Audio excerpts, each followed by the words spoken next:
Fox Sports. We are Baltimore. We are Arizona.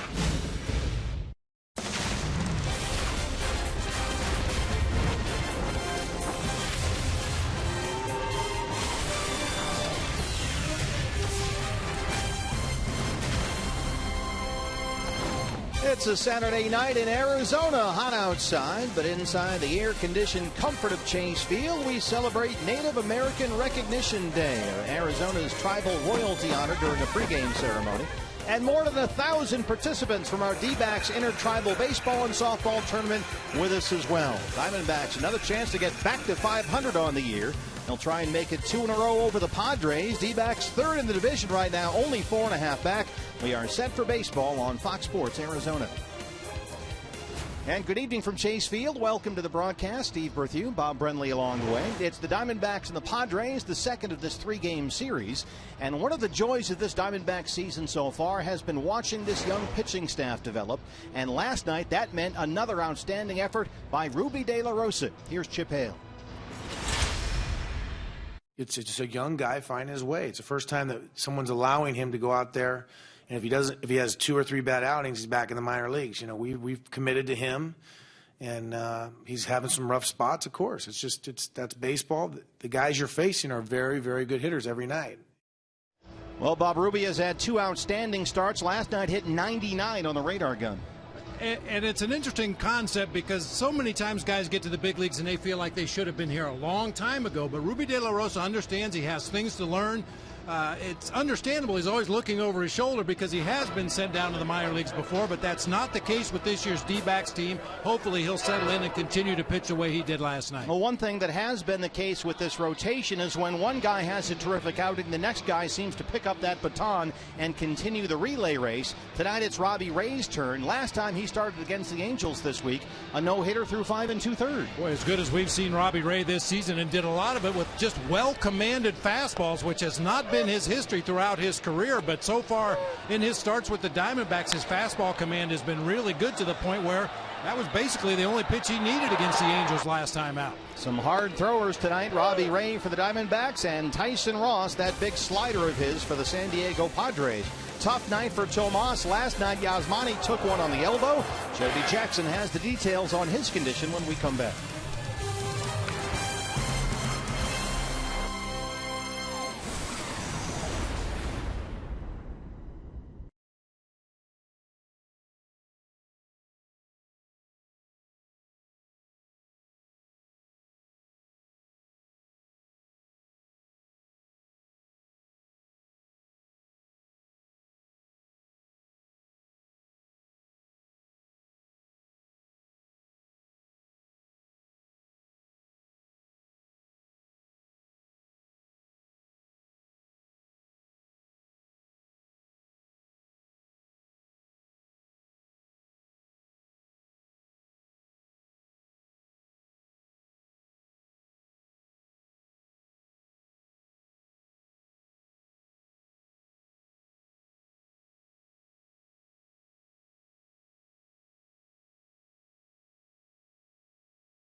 Arizona is brought to you in part by Cox Gigablast. How will you live the gig life? By Lone Butte Casino. You're in for more winning moments at Lone Butte Casino. And by Jack in the Box. Taste the new black pepper cheeseburger today, only at Jack in the Box. Back at Chase Field as we get you set for game 2 between these two teams. Yasmani Tomas batting .324 on the season. Well, he had quite an eventful night last night here in game 1. It started out with this at-bat hit by a pitch on the elbow from James Shields. You know that had to hurt, but Tomas, you could see he's in pain, but he stayed in the game, made a fantastic diving catch in right field, covering plenty of ground, and then fouling the ball off of his back foot. So Yasmani did leave the game in the 4th inning, left elbow contusion. X-rays last night were negative, so that is the good news, but the bad news is it is still swollen today. But Chip Hale said that he would be available to pinch hit off the bench, and Hale mentioning he certainly doesn't mind having Danny Dorn in the outfield today. Dorn, a left-hander, Tyson Ross, a right-handed pitcher, particularly with that slider that lefties can sometimes see a little bit better. So that is the lineup change for tonight, and we get you ready for game 2 between these two teams as the D-backs. Yes, they have another chance to get to 500 tonight. They're looking to do that and move up in the standings as they are 4.5 back in the NL West. First pitch coming your way next.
Field, the Padres and the Diamondbacks, and tonight the second in a string of 16 straight games for the D-backs against the National League West, and a win tonight would be their 100th over the Padres here at Chase Field. Your Arizona Ford starting pitcher for Arizona, Robbie Ray, who took a no-hitter into the 6th inning and has started Angel Stadium on Monday. His pitching coach is Mike Harkey.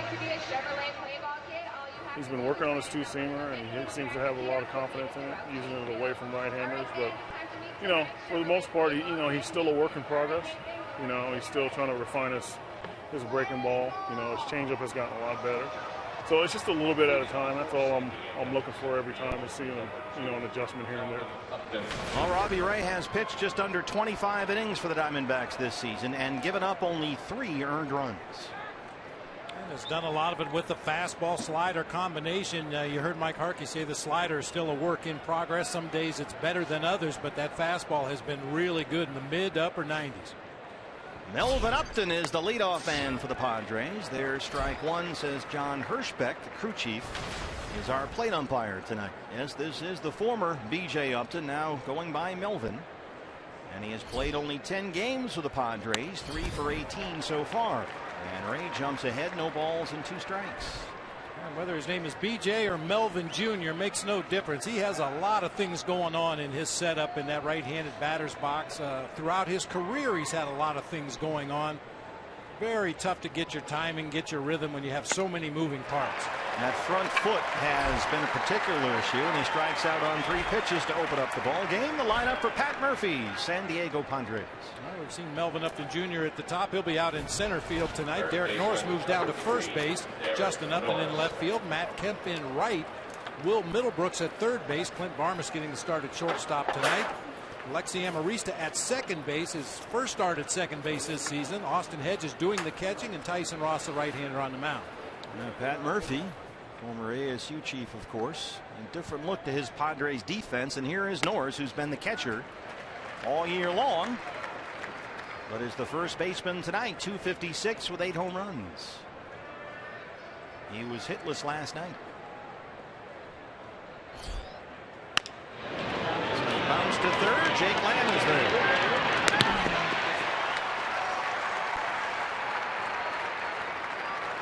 Take a look at the Diamondbacks defensively tonight around Robbie Ray.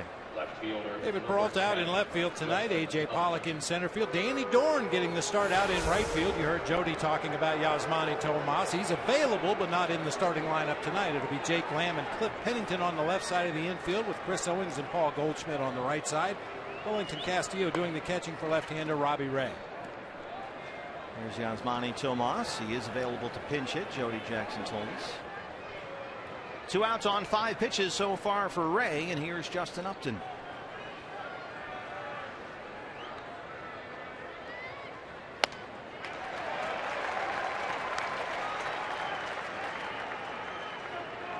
Upton 275, leading the Padres with 13 homers and 43 RBIs. But just one of those home runs this year has come against a left-hand pitcher. And Robbie already in the mid-90s here as we just get this going. It's nice to know you can reach back and hit the mid-90s, occasionally the upper 90s, but I think for Robbie Ray, he's best when he's around 92 to 94 with some command. Working the corners, elevating when he wants to elevate, which is something he had issues with before this call up to the major leagues.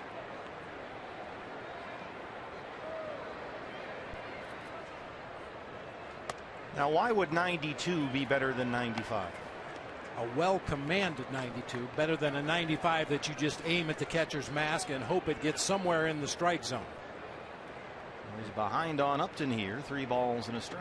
Don't get me wrong, if you can command 95, that's better than a commanded 92. But for a lot of guys like Robbie Ray that can pitch easily in the low 90s with a little better control, and if they have to jump it up, they can do that as well, but that's when they lose a little bit of the command.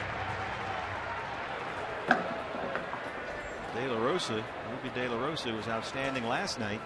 Has started learning that lesson. Archie Bradley still a work in progress, however. This is popped up and foul ground. We'll do it again on 3-2. And Robbie, as he's learned to become more efficient and not rely on strikeouts, has gone deeper into the ball game at every start this year. So there's another added bonus to that.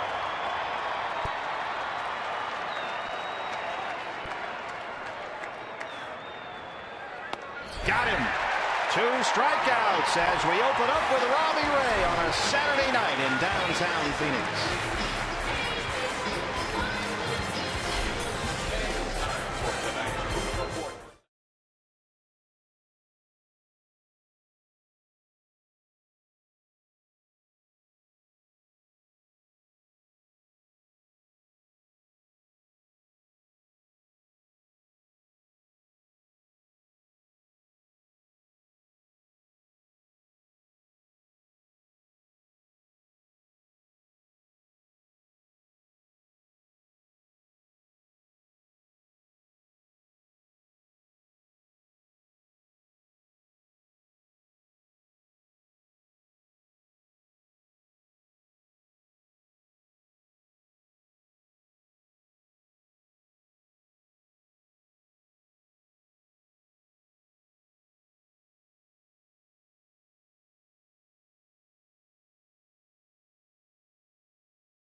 Against your Arizona Ford starting pitcher for the Padres. He's 28-year-old right-hander Tyson Ross, struggling to regain all-star form that he showed last year. Here's Goldie.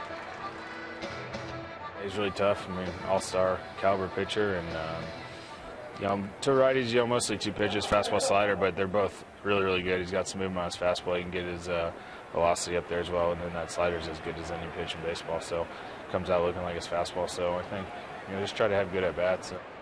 And he will throw that slider a lot. First pitch is hit right to Amarista at second base. His first start out there this year. One pitch, one out. Tyson Ross, a 2.81 ERA last season. This year, that ERA is up by a full run, and no pitcher in baseball has walked more batters this season than Tyson Ross. You heard Goldie mention that slider, one of the best in the game when he's right. At times he'll get underneath it, it flattens out a little bit. Those are the ones you have to be ready to hit. He's had starts this year where he's thrown more sliders than fastballs, both the four-seamer and the two-seamer. And will get away from him from time to time. Leads the majors in walks, leads the National League in wild pitches. Jake Lamb.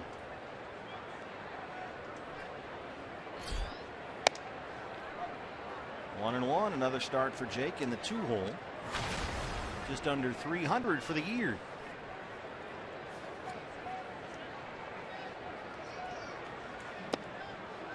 Lamb batted second last night, was 0 for 4 with a pair of strikeouts. That snapped a 3-game hitting streak. Goldie will be next. We were talking to Bob Scanlon, the fine analyst for San Diego radio, and he described Tyson Ross's slider as more like a power curve because it has so much downward movement. There it is right there.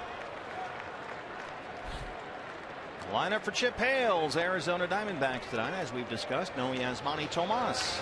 A.J. Pollock leading off in center field. Jake Lamb at third base. Paul Goldschmidt making his way to the plate. He loves batting in the first inning, hitting .400 this season in the first inning.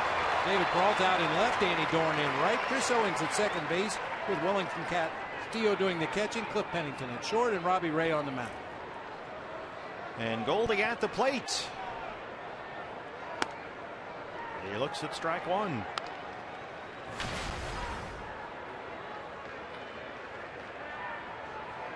Couple of home runs off Tyson Ross in his career.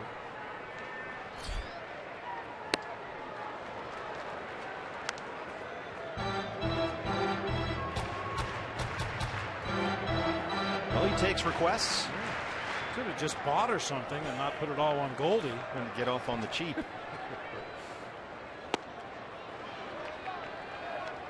Boy, that slider's just wicked. I mean, there's a lot of different sliders. Brad Ziegler's slider is very flat, sweeps across the zone on a horizontal plane. Some guys have a little bit of downward movement. Tyson Ross's, the bottom just falls out. More downward movement than lateral movement on that slider.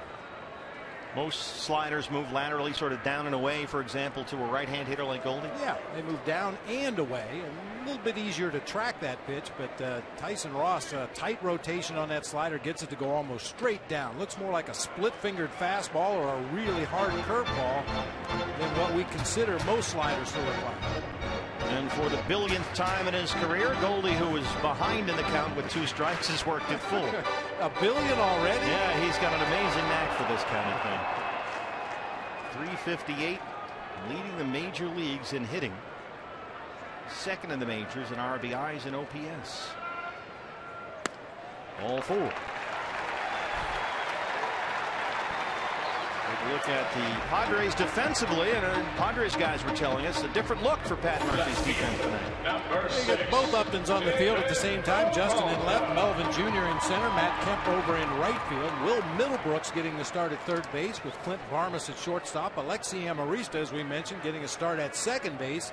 Derek Norris only his second start at first base. Austin Hedges, the youngster behind the plate, for right-hander Tyson Ross. David Peralta. Shift is on for the Padres. Back up the middle, but right into the shift. Clint Varmus has it. They get the force on Goldie, and that's the inning. David Peralta right up the middle, but there's the shortstop playing second base. Keeps it scoreless after 1.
A moment, let's take a look at our Valley Honda dealer keys to the game tonight for Robbie Ray. Put him away.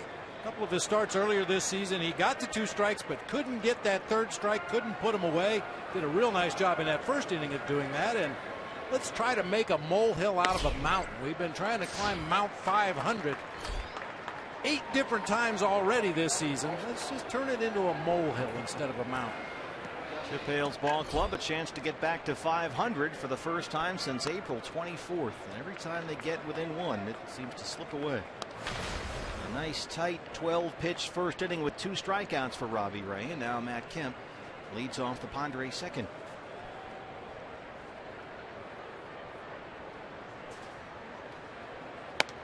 Here's a guy that had a rough night last night, Matt Kemp. 0 for 5, 3 strikeouts. It just it hasn't really worked all that well, frankly, in San Diego so far. He couldn't make contact with anything last night. Chasing sliders out of the zone. Brad Ziegler worked him over in the 9th inning. But Matt Kemp, ever dangerous. Yeah, he may not be swinging well right now, but based on his track record, you know at some point he's going to bust out on somebody. You just hope it's after they leave town.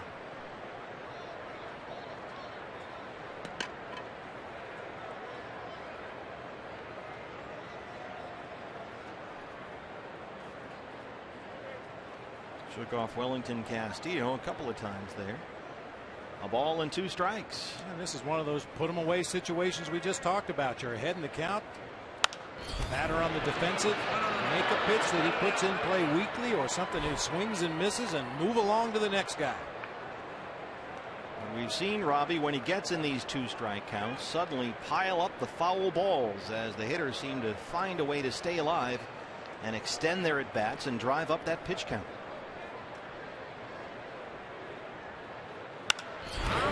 Belted to center. A.J. Pollock. And the run hops the wall, and Matt Kemp cruises into 2nd with his 14th double.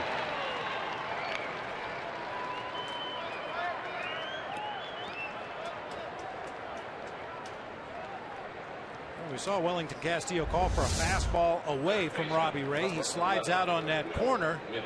Gives a good low and away target. The pitch, however, strays up around belt high. You see Wellington Castillo reaching up for that pitch. And the book on Matt Kemp, at least recently, most teams have been trying to pound him inside with hard stuff. So his eyes lit up when he saw a fastball up and out over the plate. Will Middlebrooks, the 3rd baseman tonight.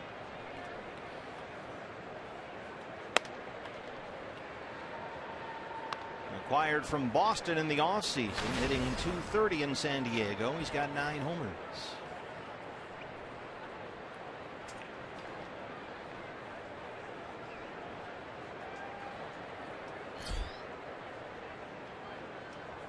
See Pennington, the shortstop, close to the bag at 2nd. Kemp aboard to lead off the inning.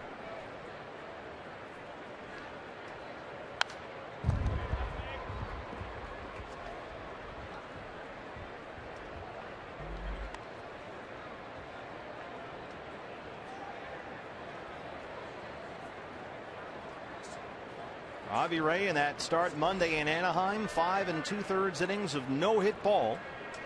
Lost the no-no with 2 outs in the 6th on a single by the Angels' Dan Robertson. Robbie gave up just 2 hits and a couple of walks in that ball game. A 7-3 D-backs win. And he went 7 innings, got his 2nd victory. Now Danny Dorn getting the start in right field for Yasmani Tomas tonight, and you'll notice there's some bird areas out there where the right fielder stands. Now a straightaway position in right field is considered if you draw a straight line from 3rd base through 2nd base and extend it out into right field, and that's where you see that area that's a little bit browner than the rest of the green grass in right field. Danny Dorn, I'm guessing tonight, is going to be right around that dirt area all night long, depending on right-hander or left-hander at the plate, pull hitter or opposite field hitter. But that'll help him out because that's where Yasmani Tomas and all the other right fielders stand. At least he knows he's in the right neighborhood. 1 ball and 2 strikes to Will Middlebrooks. A little roll to first. Ray covers and Kemp moves into 3rd. 1 out.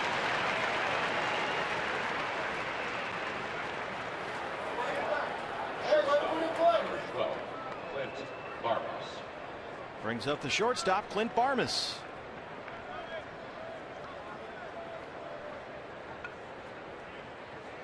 Trying to get another right-hand bat in there against Robbie Ray. So Pat Murphy going with Barmes at short. Amarista at second, and Spangenberg sits tonight. Barmes 273, couple of home runs. Now, something to keep in mind later in the ballgame. Pat Murphy has some pretty good left-handed bats available off the bench tonight, since Robbie Ray, the left-hander, starts the game for the Diamondbacks. Infield is in a bit for Arizona, right on the edge of the grass.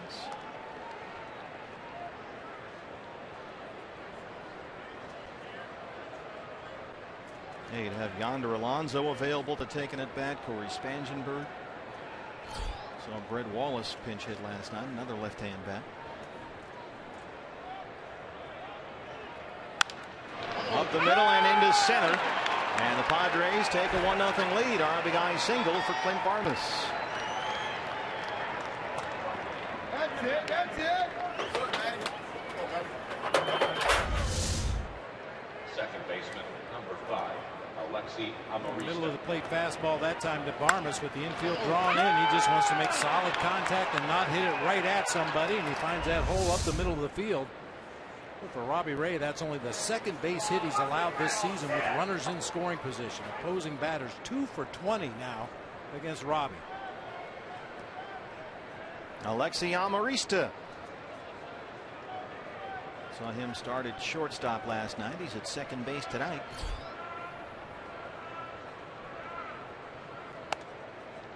Lamb will come in on the grass at third, and that's strike one. Yeah, we're not sure about Pat Murphy yet. It's a little bit too early in his managerial career to know any tendencies, but Alexi Amarista is a guy that Bud Black used to like to play hit and run with when he had somebody on base ahead of him.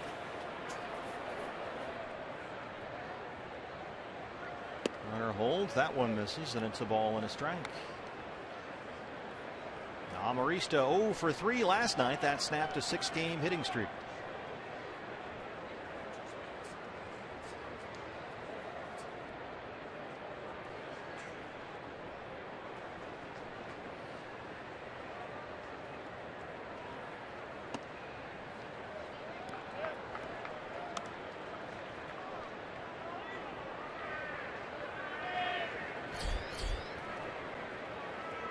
Austin Hedges, their outstanding young defensive prospect, behind the plate, getting the start at catcher tonight. He's on deck.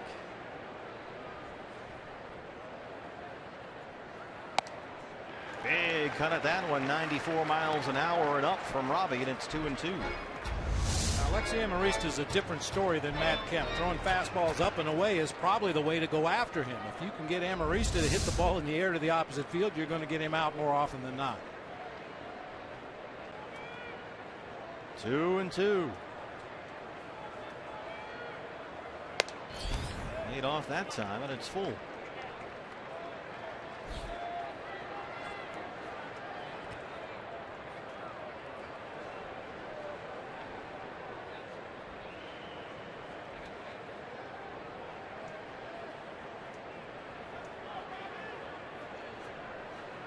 I would assume a run situation here for the Padres with Barmes at first. Pretty good contact hitter at the plate. Nope. Third strikeout for Robbie Ray. 2 down in the second.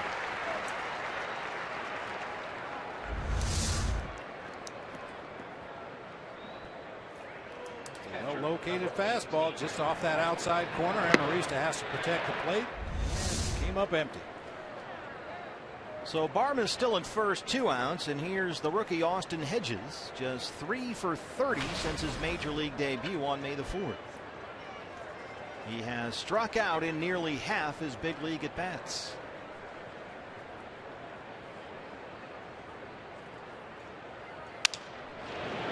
Bouncer in the hole, Lamb cuts it off, and they get the force on Barmes, but the Padres get the game's first run. Bottom 2 coming up, 1-0 San Diego.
Just 2 weeks from today, you can celebrate America's birthday in air-conditioned Chase Field comfort while the Diamondbacks take on the Rockies. And then stick around after the ball game as the roof opens up for our post-game fireworks spectacular presented by Gila River Casinos. Get your 4th of July tickets right now at dbacks.com. Bottom 2, Diamondbacks trail it 1-0, and Danny Dorn leads off the second against Tyson Ross. Danny getting the start in right field tonight. Yasmani Tomas the night off, and Dorn 5 hits in 15 at bats with the Diamondbacks this year. He's quickly down 0-2. Danny Dorn a month shy of his 31st birthday, and after a decade in the minor leagues, his first taste of the big leagues this year with the Diamondbacks, and he's done well. He's put together some good at bats. I mean, numbers aside, that's what you watch for when a kid comes up in the minor leagues, even a kid at 30 years of age. Does he look overmatched at the plate? And Danny Dorn has not looked overmatched in any of his at bats so far this season. I stand corrected.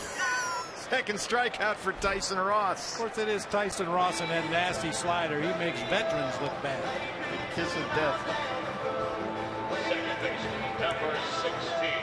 There's Yasmani, who's got the night off after he got plunked on the left elbow by James Shields last night in his first at bat. Did stay in the ball game for a while, but came out after his second AP. That just looked like it hurt a lot. Well, when you see the baseball drop straight down after it hits a guy, that means it was a direct hit. Didn't deflect at all. Chris Owings.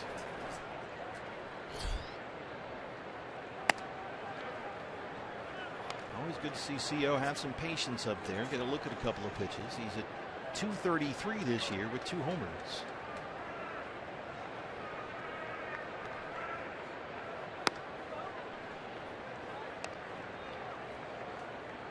Chris struck out in a pinch hit appearance last night. He struck out 6 times in his last 9 at bats. To the rough patch here. He laces one. It's a big time hang with him right to Will Middlebrooks at third. You're right, that is a big hang with him. Middlebrooks even drawn in to protect against a bunt. CO tried to drive it by him. Unfortunately, hit it right at him. You know, that's an interesting at bat for Chris because he took a couple of pitches, got ahead in the count, got a pitch he could really do something with and drove it. And that's what you're looking for. Wellington Castillo looks at strike 1 from Tyson Ross. 9 games for the Diamondbacks. 203 on the year. The Cubs, the Mariners, and now Arizona. And Wellington last night had an RBI double. He scored a run.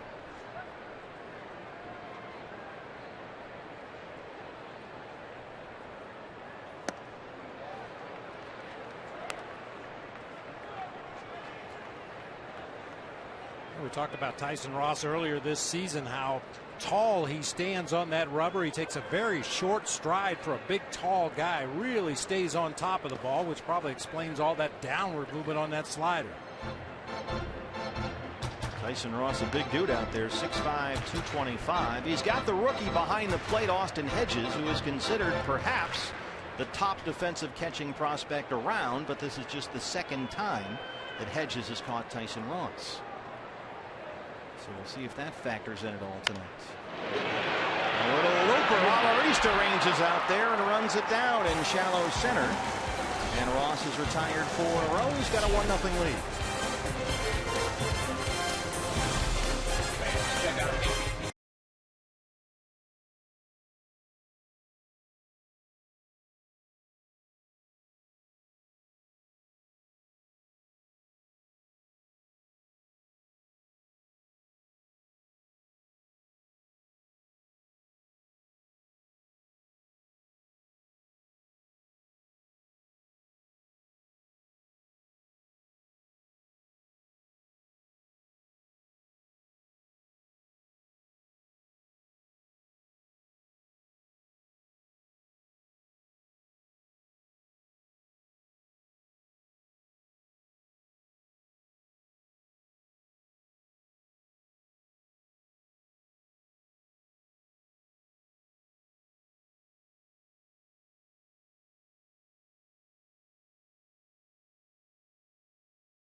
part by Card Power from Arizona Federal Credit Union. Now that's the power of us.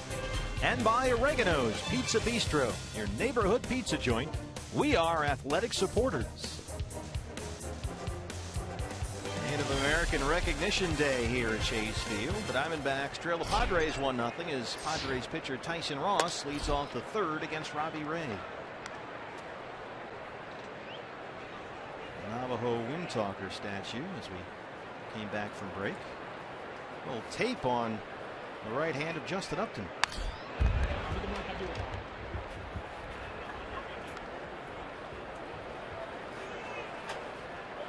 You will occasionally see that when a guy has taken a lot of extra batting practice. You know, come early to the ballpark, put on your shorts and a t-shirt and your sneakers and get in that cage with the hitting coach and go to whacking for about an hour. And you usually end up with some calluses, some blisters that need tended to. I'm not sure if that's the case with Justin Upton.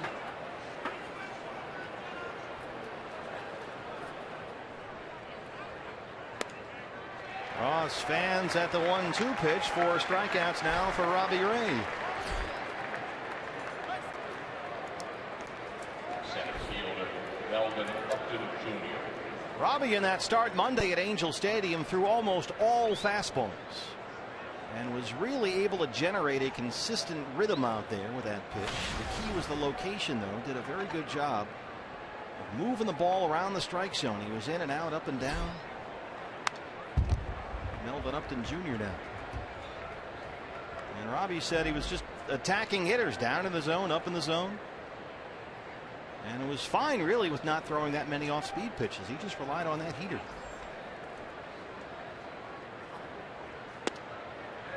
He has a very smooth wind-up, a very smooth delivery out of the stretch. Dusty Baker used to call guys like Robbie Ray stylish lefties, as opposed to a herky-jerky lefty.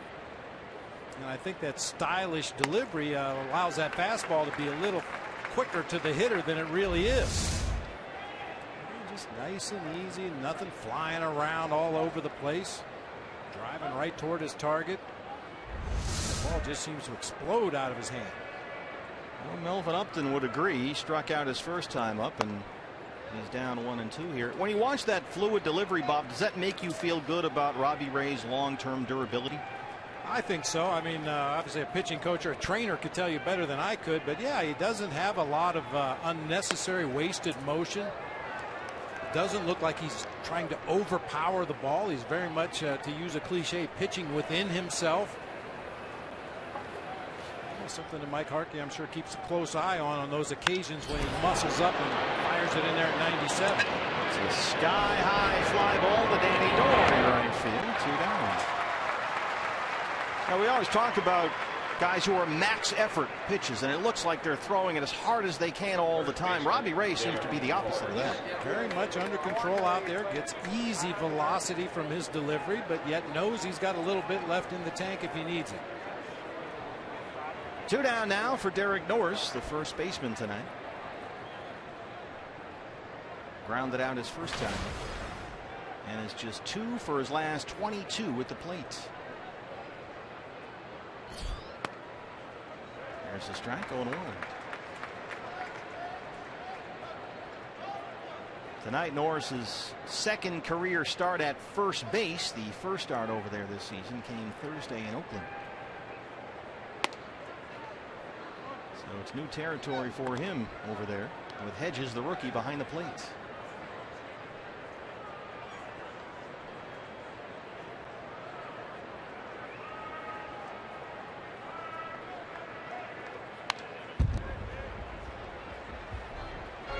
Defensively, I'd have to believe that it's not that much of a drop-off from Yonder Alonso down there, who's a work in progress as a defensive first baseman. And Pat Murphy just wanted to get as many right-handed bats in the lineup as he could tonight against Robbie Ray. Here's Yonder Alonso, their leading hitter, who's not in the lineup tonight against the lefty Ray. 2-2 now. Mind missing Yonder Alonso for a night. I know he's been one of your favorites for a few years. Yeah, I still think that guy's going to win a batting title someday. He's got such a great eye at the plate, good contact hitter with power. He's walked as many times as he struck out this year. And the only thing that's bitten Yonder Alonso has been the injury bug last couple of years. Right, he injured his shoulder last time the Padres were here in this ballpark and had to sit out about a month. But he's healthy again. 3-2 now to Derek Norris. That was driven to left and gone. Derek Norris, his 9th, and it's 2-0 San Diego. Just the second home run given up this year by Robbie Ray.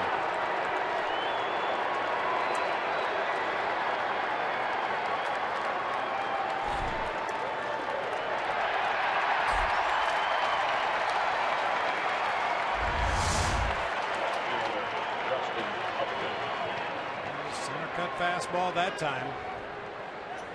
First home run against the lefty this year for Derek Norris. We were kind of hoping he'd miss the ball game today. He had a rough night last night as well. Got the mask knocked off his face by a Nick Ahmed backswing. Goldie, in the attempt to score on the wild pitch, slid right into his right hand. But Norris right back in there today.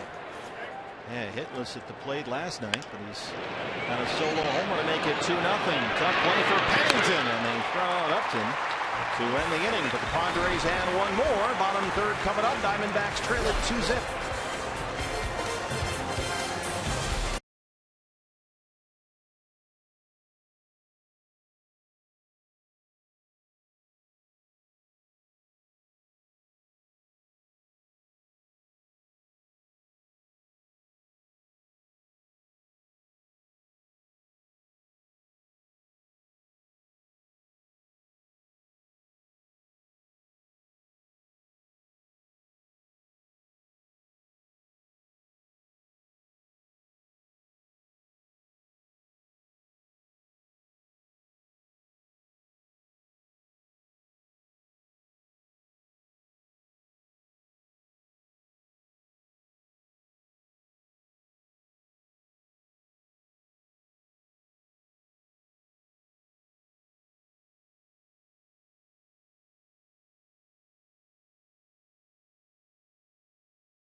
History in Nats Park tonight. Max Scherzer, his first career no-hitter. He had a perfect game going, and he hit the 27th batter of the ball game.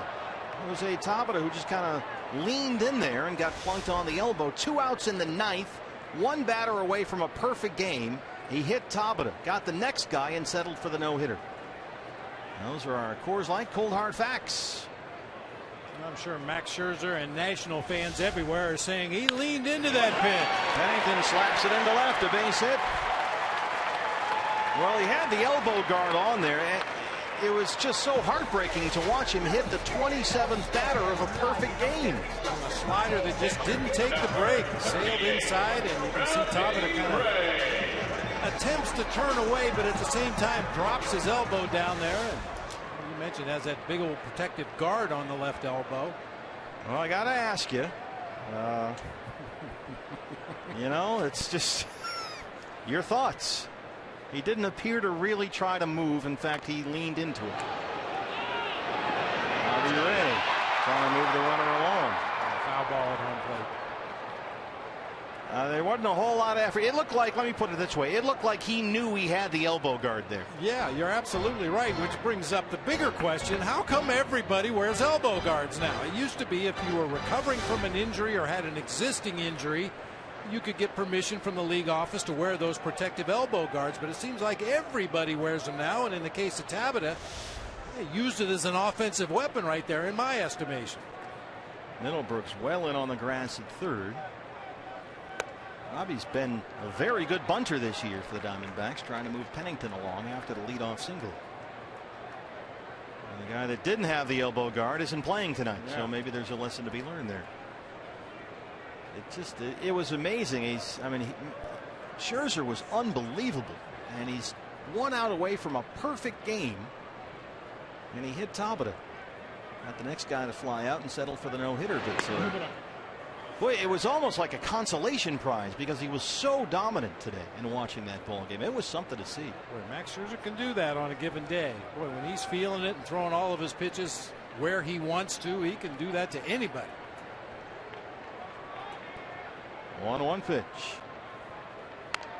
Robbie Ray gets the bunt down. Hedges is on it. He's got one play, and they move the runner along. Nicely done by Robbie Ray.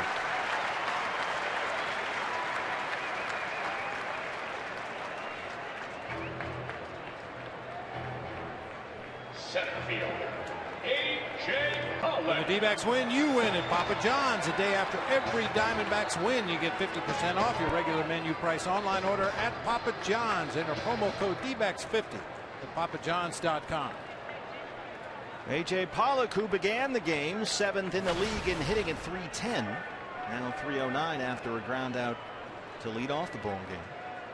And he's already matched his career high with 8 home runs. Cliff Pennington at second, 1 out.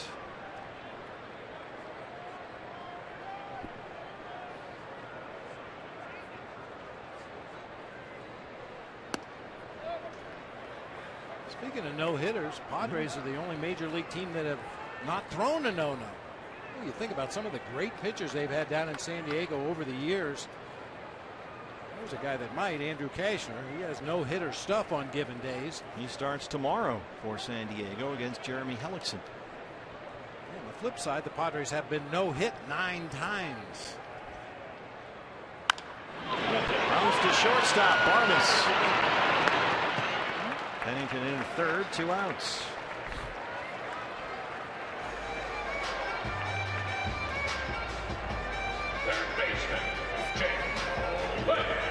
So they'll need a 2-out hit from Jake Lamb here to get the run home. Jake struck out his first time up against Tyson Rose.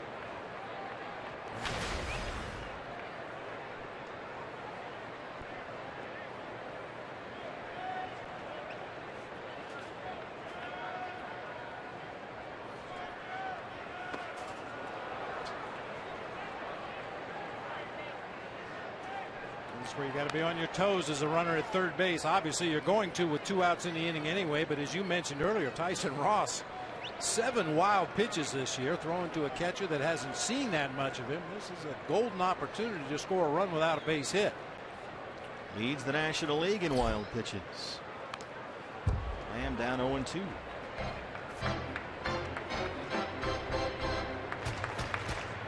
Base coach, this is where you remind the runner at a 2-strike count. This is possibly where Ross might try to bury a slider in the dirt, get Jake Lamb to chase a bad pitch. So be on your toes. Watch that ball in the dirt. Andy Green down there coaching at third.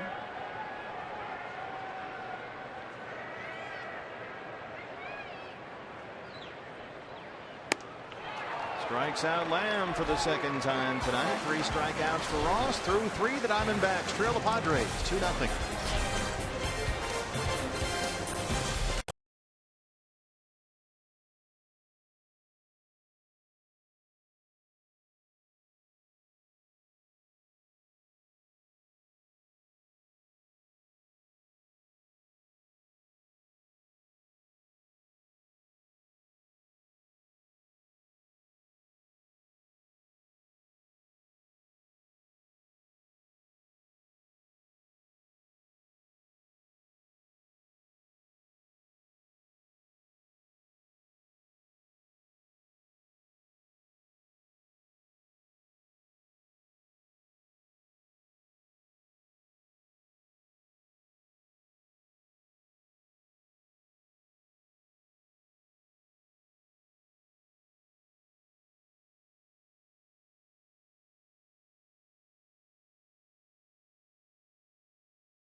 Sports Arizona is brought to you in part by Bud Light.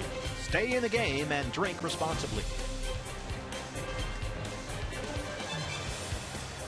Padres, an RBI single from Clint Parmas, a solo homer by Derek Norris lead the Diamondbacks 2-0 as Matt Kemp leads off the fourth against Robbie Ray. The veteran Derek Norris schooling the youngster Austin Hedges. Well, that's invaluable. I'll tell you, as a young catcher at the big leagues, you need that veteran guy to help you along, teach you the things, smooth over some of the rough edges. Bouncer to shortstop, Cliff Pennington. Boy, Matt Kemp just jogging up that first base line there. This looks like some pretty intense instruction. Yeah, I think he might be talking about picking up that bunt, the sacrifice bunt by Robbie Ray that Hedges made the play and threw on to Derek Norris at first base. Maybe something just about his technique picking up that ball. Maybe a way to make it a little bit easier. And I was very fortunate in my career early on. Milt May, longtime Pittsburgh Pirates with the Giants when I came to the big leagues. And Milt was my mentor. Boy, he taught me more about catching than anybody else. Will Middlebrooks. Middlebrooks grounded out his first time. What was the #1 thing Milt May ever taught you that you still remember? Well, I joke about it all the time, and we've talked about it before. The strategic drop. A high fly ball to center field. A.J. Pollock in front of the warning track. Now, what is the strategic moment in which you would want to drop the ball? Well, I'll set up a scenario for you here. You got Vince Coleman on at first base, trying to reach 100 stolen bases on the season. You've got your slowest delivering pitcher on the mound. The wind is blowing 100 miles an hour at Candlestick Park. Vince Coleman takes off on first move. Your pitcher gets the ball to you in about 3 seconds, so you have no chance to throw him out at second base. So instead of attempting a throw into the wind at Candlestick, just drop it. Make believe you couldn't find the handle on the ball. Let it slide out of your glove. Let him take the stolen base. Don't risk a throwing error. So really, it's all about style points. Well, you just don't want to give him a second base. He's going to steal second. We know that. Don't allow him to go to third by throwing one out into center field when you have no shot to get the guy at second base. And we had some pitchers that were extremely slow to home plate. Tuffy knows all about that.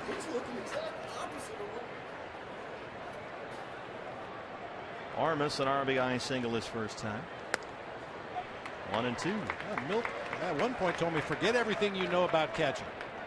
Because I'd always been told you never ever throw the same pitch 3 times in a row.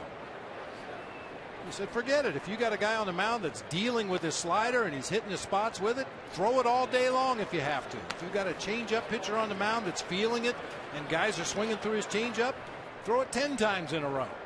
You must have really had to recalibrate when you got to the big leagues. Well, I had been a utility player, to put it nicely, throughout my minor league career, and didn't really start catching until I got to Double-A ball, and even then only the second half of the season. So I had a lot of catching up to do on the position itself.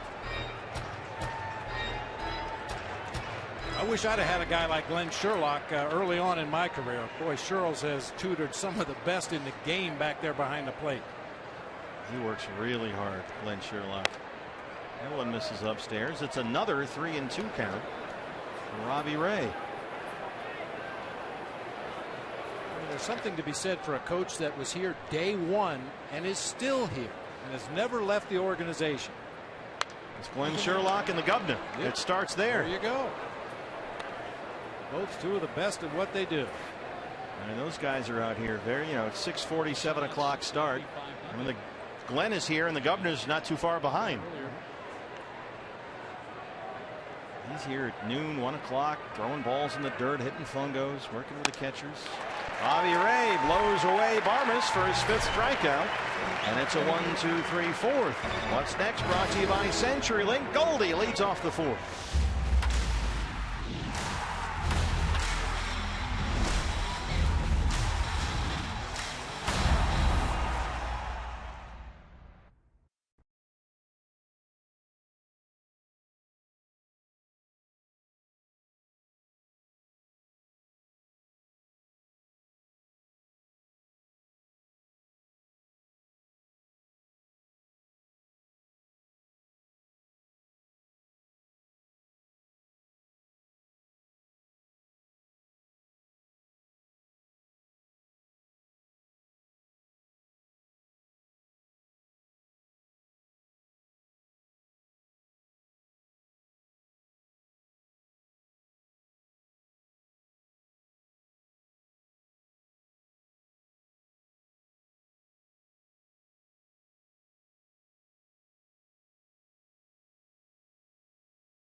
Goldschmidt leads off the Diamondbacks' fourth, our T-Mobile game-changing player, where he ranks among the MLB elite.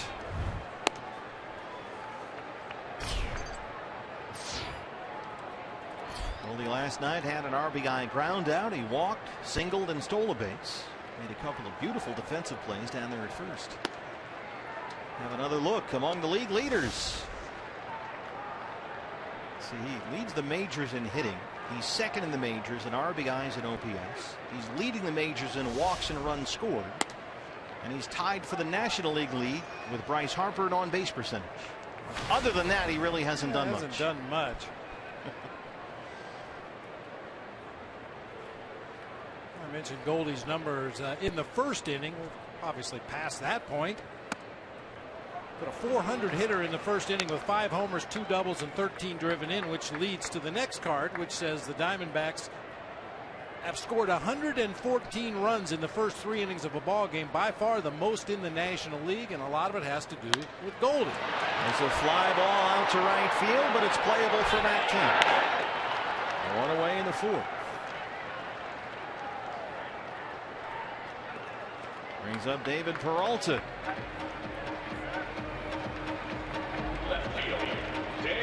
Chuck Hale tonight has managed to put a couple of left-hand bats back-to-back in there, right in the middle of the order against Tyson Ross. He's got Peralta in the cleanup spot, and Danny Dorn right behind him with Yasmani Tomas getting the night off. Ross at 40 pitches, 27 strikes. There's strike 1 to Peralta, who hit into a fielder's choice his first time.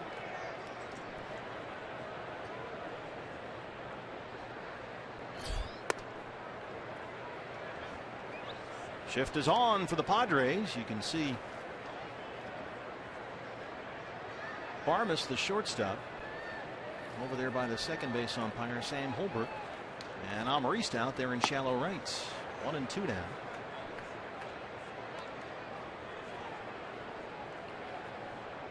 David walked, doubled, and scored a run last night. He's hit safely in 4 straight games and 6 of his last 7. Coulda, shoulda, woulda had a base hit his first time up in the game had it not been for the pull shift, with Barmas playing right behind the bag at second, and David hit it hard right up the middle. He's doing the pose where he kind of kisses his hand as he leans back. I think that's what the stick figure drawing was. Gar Ryness, batting stance guy, picked up on this. Watch David lean back. There's the kiss of the hand. All in one motion.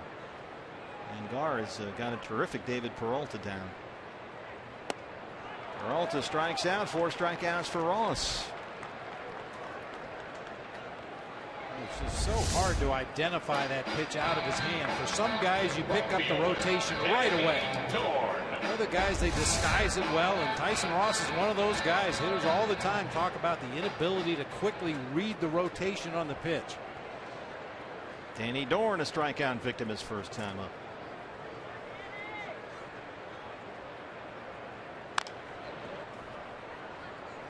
Tyson Ross survives with strikeouts and ground balls. Good combination. He's top 10 in the National League in strikeouts this year. And he has always been a good ground ball pitcher, Tyson Ross, but this year never better. A ground ball rate this season of 62%, which is 3rd best in the major leagues.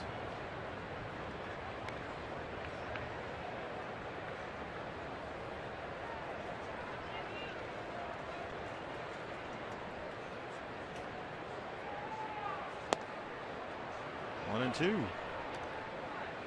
Well, everything he throws moves down to the ground. Even his 2-seam fastball has a lot of sinking action. We've seen that slider bottom out all night long. It's hard not to hit the top half of the baseball and pound it into the ground. If you hit it at all. Yeah. 5 strikeouts for Tyson Ross. Through 4, Diamondbacks trail the Padres 2-0.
Take a look at our Geico. This day in Major League Baseball history, June 20th, 1991. Young Pudge Rodriguez made his Major League debut as a 19-year-old. Went on to have a 20-year Major League career, hit .296 for his career. And man, could he throw out runners. I mean, he made it look easy. Nobody since Johnny Bench could gun down opposing runners the way Pudge did. Alexi Amarista leads off the 5th inning against Robbie Ray, who's retired 4 in a row since the Norris homer that made it 2-0. Amarista struck out his first time.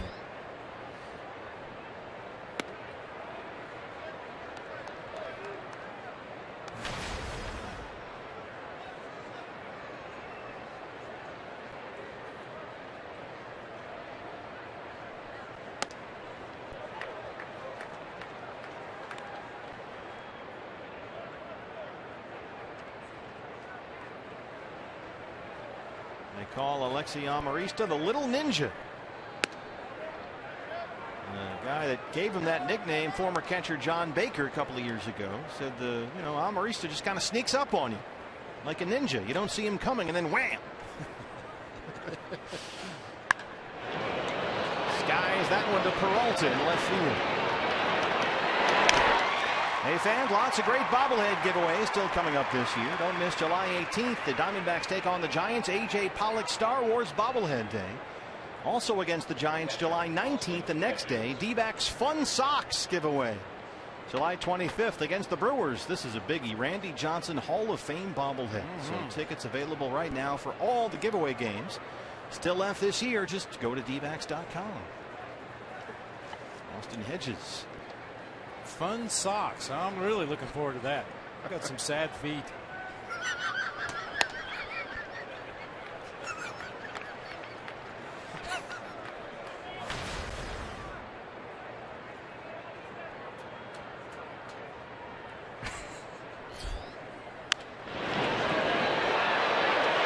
That's in the left field corner. Austin Hedges takes the turn. Peralta picks it up, but he's in there with his first major league double. He's got happy feet rounding first. He does. As you said before, Hedges better known for his defense, but we know now he's a good low ball hitter. Really went down and golfed that one into the corner down in left field. Snapped a 3 for 31 to open up his big league career right there. Yeah, those are the little things you look for as you're developing a book on a guy, on an opposing player. What does he like to hit? What does he not like to hit? What will he swing at? What will he take? Well, we know he can handle a low fastball. Tyson Ross.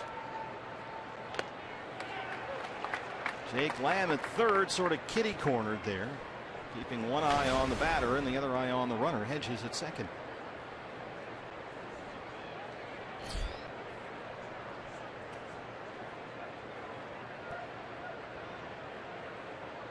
Now he backs off and plays fairly straight away. That's in there for a strike, and it's 0-2.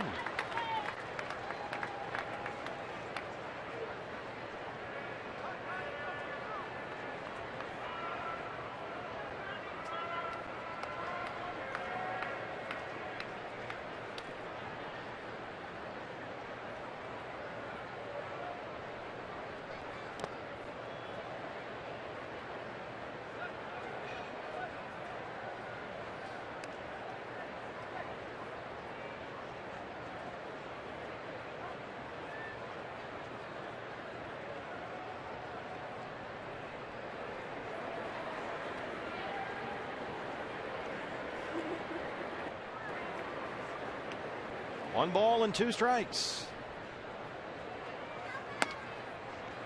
Missed away there, and it's even.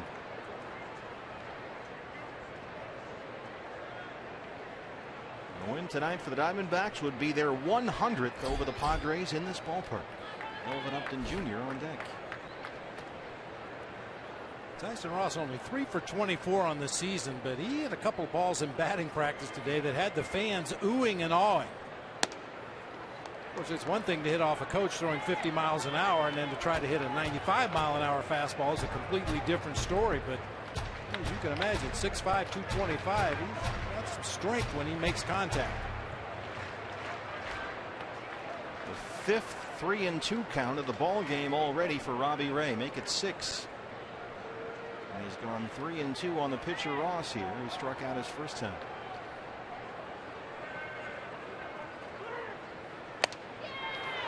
Got him. 6 strikeouts for Ray. 2 down.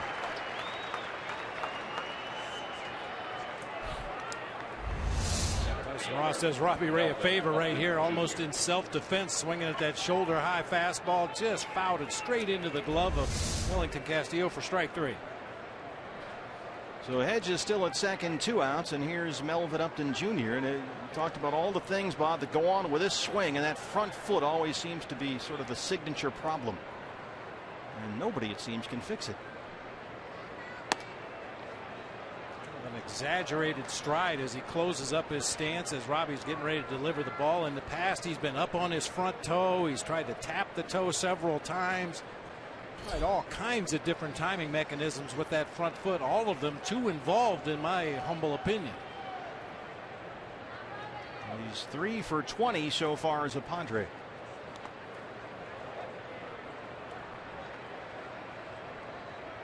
And Upton joined San Diego really at the last minute the day before opening day. He came over from Atlanta as part of the Craig Kimbrell trade. He was on the DL when they acquired him and was just activated this month.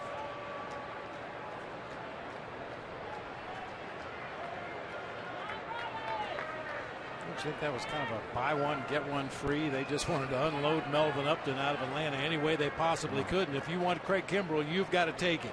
It was a bad run in Atlanta for him. 2-0 and for the Braves.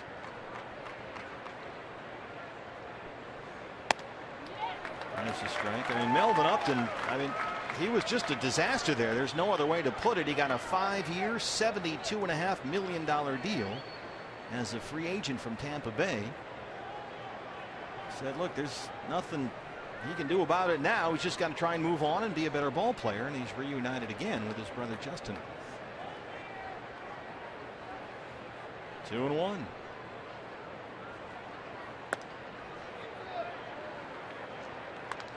Seems like Robbie's nibbling a bit here in this inning. Talked about how he threw mostly all fastballs in his last start, was comfortable with that, just kind of powered through. Seems more to be falling on the finesse side tonight. Trying to be a little too fine out there. He does have a career high 6 strikeouts.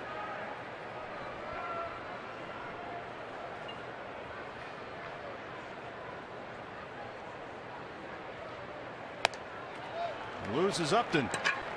First walk issued by Robbie tonight. Brings up Derek Norris, who homered his last time up. This with 2 outs in the third to make it a 2-0 ball game.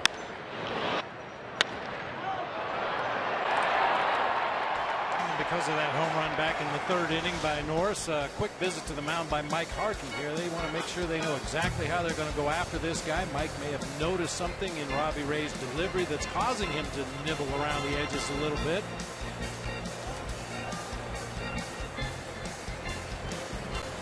Big night here at the ballpark tonight at Chase Field.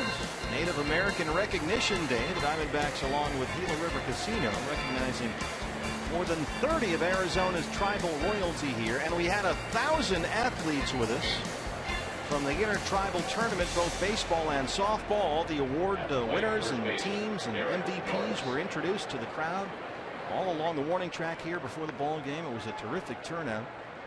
More than 1,000 players from the tournament.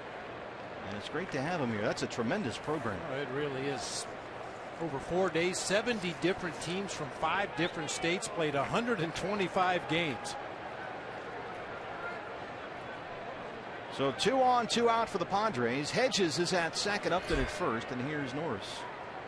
1 for 2 with a home run. It was his 9th of the year. All 1. You asked me about Milt May and what he taught me about catching in a situation like this. When your pitcher starts to struggle a little bit, he said this is when you look for pickoffs. See if a guy's taking a little bit too big of a lead off first or maybe off second base, whether the pickoff comes from the mound or from behind the plate. Try to bail your pitcher out of the inning without any further damage, without throwing a pitch. We've got Goldie playing behind the runner Upton at first.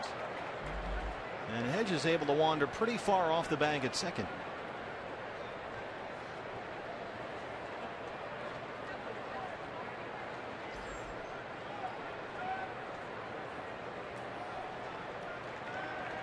You know, who's a great example of that is Yadier Molina in St. Louis. When one of his pitchers starts to struggle and he gets some traffic on the bases, Yadi is always looking to pick somebody off. In there, 1-2. We saw a lot of that in the last series we played against the Angels. Mike Scioscia's team likes to have his catchers throw to the bases, whether his pitcher's in trouble or not. Robbie Ray, 80 pitches, 50 strikes. Wellington Castillo behind the plate.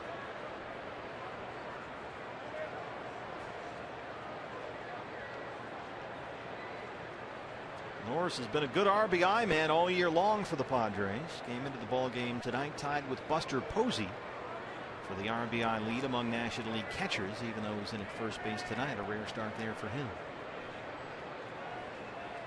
Hard to shortstop. Right to Pennington. They get the force on up. Then Robbie Ray escapes trouble. Bottom 5 coming up. Diamondbacks need to get it going here. They're down 2-0.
Five at Chase Field. The Backs trail the Padres 2-0.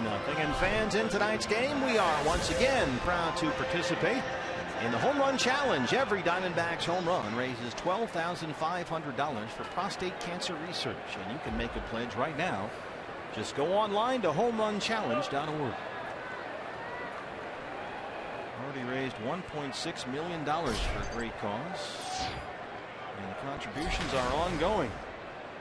Tyson Ross had 50 pitches, 34 strikes to open up the fifth. Chris Owings leads it off.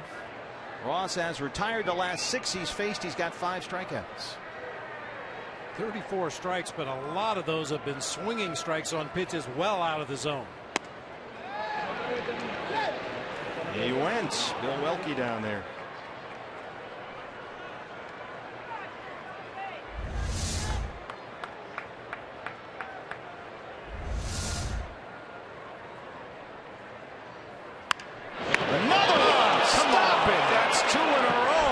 Is blasted to Middlebrooks at third. CO by all rights should be 2 for 2 with a pair of doubles right now, but he's 0 for 2. Well, he has smashed 2 of them right down there. On the nose. You better tip your cap. Will Middlebrooks. That's a big hang with him. You get back to the bench and your hitting coach and your teammates tell you, hey, stay right there. You can't do anything more than that. You can't guide it after you hit it. But little consolation when you're the guy hitting line drives right at people. Wellington Castillo, yeah, especially the way it's been going for CO. 6 strikeouts and 9 at bats coming into the ball game tonight. He blisters 2 of them, and he's got nothing to show for it.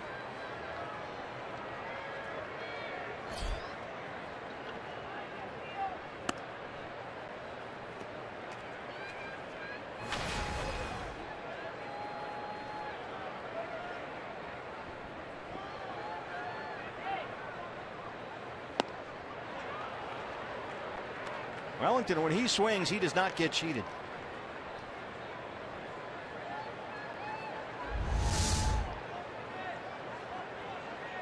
A pull swing on a slider breaking down low and away. That's a bad combination. Twice as worse. Make it 6 strikeouts. Well, pitching runs in the Ross family. Tyson's little brother Joe pitches for the Nationals. He started last night's win over the Pirates and had 11 strikeouts after he struck out 8 Brewers in his previous start. This is Joe Ross. His little brother, only 22 years old. And the thing about Joe Ross was he made his major league debut June 6th against the Cubs in Washington. And the Padres allowed Tyson Ross to leave the team that day. They were in Cincinnati. He had pitched the night before. Fly to D.C. and watch his baby brother's big league debut. That was kind of cool. How about that? As you could see from those brief highlights there, his brother Joe has a nasty slider too. Must run in the family. Sure does. Joe Ross might have been his brother's teammate, actually. He was a first-round pick of the Padres 4 years ago, but was traded this offseason as part of a 3-team deal that allowed the Padres to get Will Myers.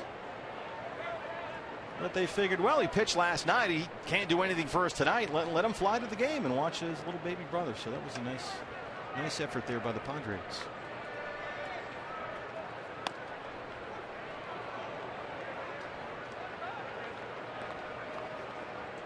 Yeah, the Nationals, it seems, are fairly set as far as pitchers go. You think? And a guy strike out 11 in his 3rd major league start one night. Next guy throws a no-hitter.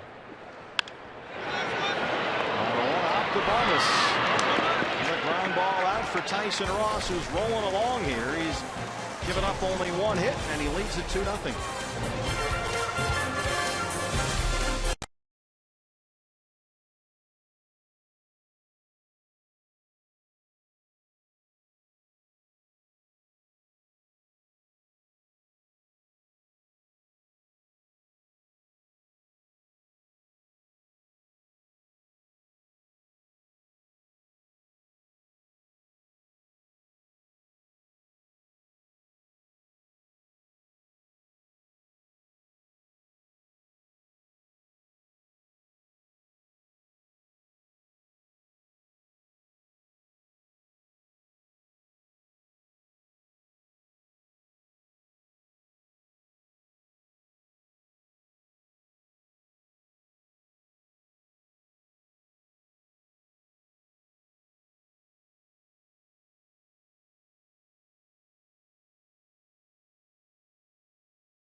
So far, has given up only 4 hits, and he's got a career-high 6 strikeouts. He's looked really good at times, made a couple of bad mistakes at the wrong time, but other than that, he is, been as advertised, just overpowering some of these Padres hitters with fastballs. He hasn't had to use very many sliders in this game so far, but left the pitch up and out over the plate to Matt Kemp for a leadoff double in the 2nd. He was later driven home by Clint Barmas, and then the solo home run by Derek Norris in the 3rd. It's the heart of the order in the 6th. Justin Upton, Matt Kemp, and Will Middlebrooks. 3, 4, and 5 for the Padres. Upton so far 0 for 2. He has struck out and grounded out.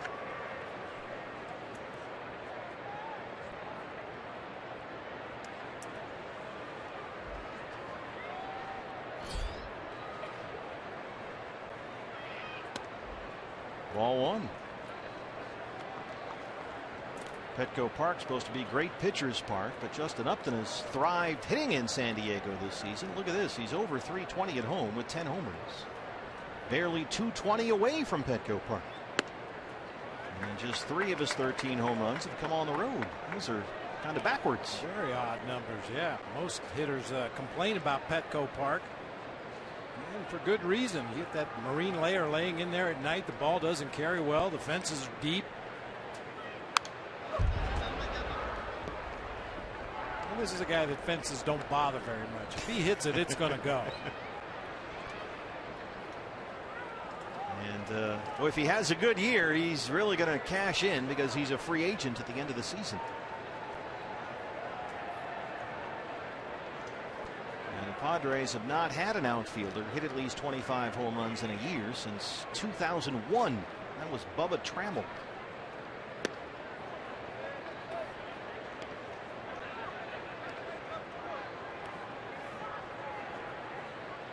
It's a good time to get Justin Upton if you're looking for a power hitter. He started so young. He's not going to be 28 years old until August, so he's still got some good years ahead of him. Another 3-2 count by Robbie Ray. He's gone full to the leadoff man in the 6th.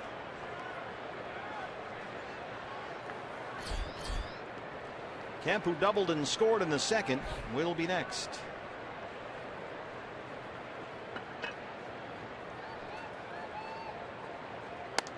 Got him, called. Strike 3. 7 strikeouts for Robbie Ray. Second time tonight he's got Justin Upton. Each strikeout adds to his career high total. Might have caught the corner there. John Hirschbeck, the home plate umpire, has a notoriously big strike zone, and Justin Upton would probably agree with that right now. So one away for Kemp, who has doubled and scored a run and grounded out. Took a long time for Matt Kemp to demonstrate any power at all with the Padres.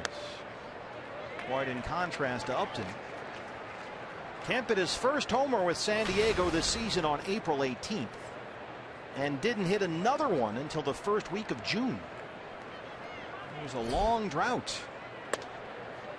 And he's only recently picked up the pace a bit, but from a slugging percentage standpoint, he is still more than 150 points below his production from last season in Los Angeles.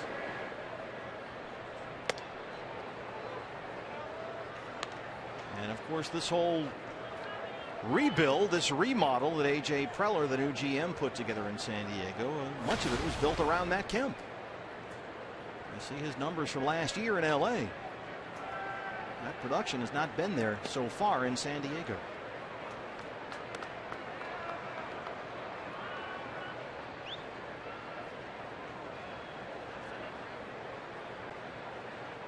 Robbie Ray behind 3-1. He hits it through the shift.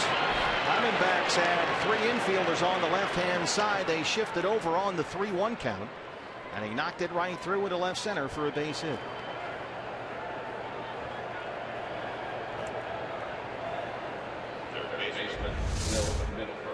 You see the 3 infielders lined up on that left side. He hits it so hard that neither Cliff Pennington nor Chris Owings had a chance to make a play on it. Bullpen will get busy. David Hernandez will start throwing for the Diamondbacks.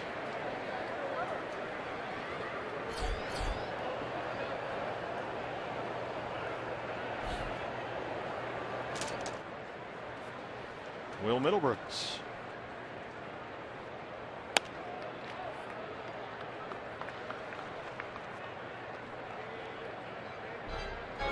Good time for a meeting here. Wellington Castillo, after the walk to Matt Kemp with 1 out in the inning, fall behind the next hitter with a ball. And you know you've got some activity in your own bullpen, so take a little trip out there to the mound, give David Hernandez a chance to get cranking out there in the bullpen. Middlebrooks 0 for 2 so far.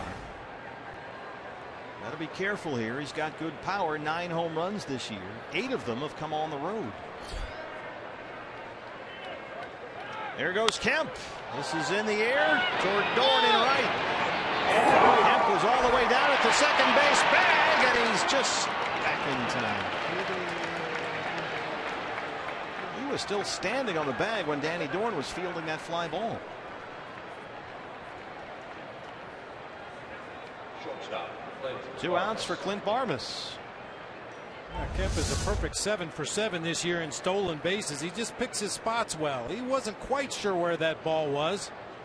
By the time he picked it up out in right field, he's able to reverse engines and make it back to first safely.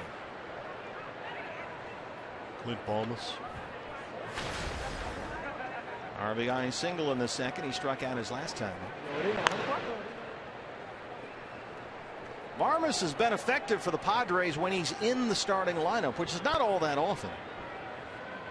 They usually go with Amarista at short. Spangenberg is settled in at second, but when Barmes has been a starter, he's hit .310 this year. He started 21 games so far. Well, this will tell you about my predictive abilities. When Clint Barmes got traded from the Rockies to Houston, I thought he had a chance to hit 30, maybe 35 home runs in that little ballpark down in Houston. For me, Clint Barmes is a dead pull hitter. You got that short porch, the Crawford boxes in left field.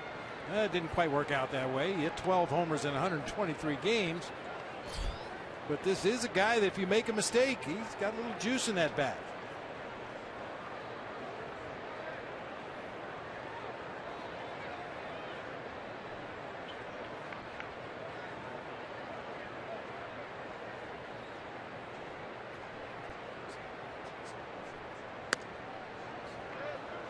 Well, Barmes should get a little credit for being something of a trendsetter.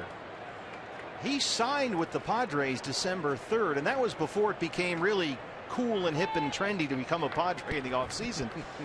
Because it was after that they got Kemp and Upton and Myers and Morrow and all these other guys, Middlebrooks. Barmes was the first guy. And he said, you know, they told me that, look, they got this new GM. They're going to try and make some of these deals and sign some guys. And then he was just sitting at home reading the paper, and all of a sudden they got this guy and that guy, the other guy. Here's Craig Kimbrell coming, and he thought, wow, they really came through. Being the first guy on board, he probably thought, well, we're not going to be very good, but I'm going to get a lot of playing time. And then all of a sudden, all the deals are made, and guys are flying into town, and he says, hey, we might have a decent team, but now I'm not going to get to play very much. 2-1 pitch. Well, they sort of sold him on being a super utility guy. They were going to go with Amarista at shortstop regardless, but this is a guy who can play all over the infield and be a nice bat off the bench.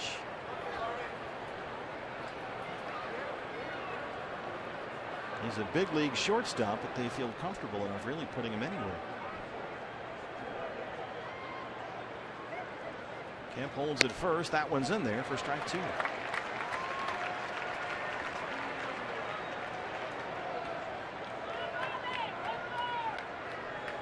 Robbie Ray approaching 100 pitches. And that Robbie Ray deal looks better by each passing start.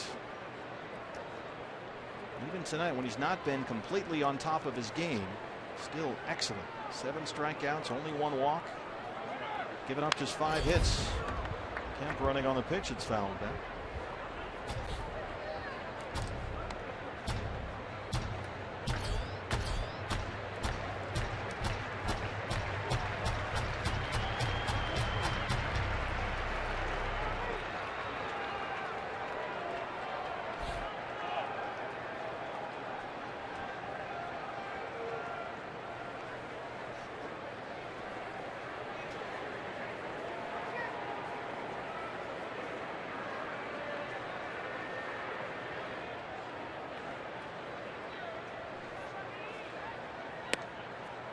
Oh, John Hirschbeck doesn't bite on that one, and it's another 3-2 count. 100 pitches for Robbie, 60 for strikes. Robbie Ray tonight, 11 3-ball counts. This is his 8th full count.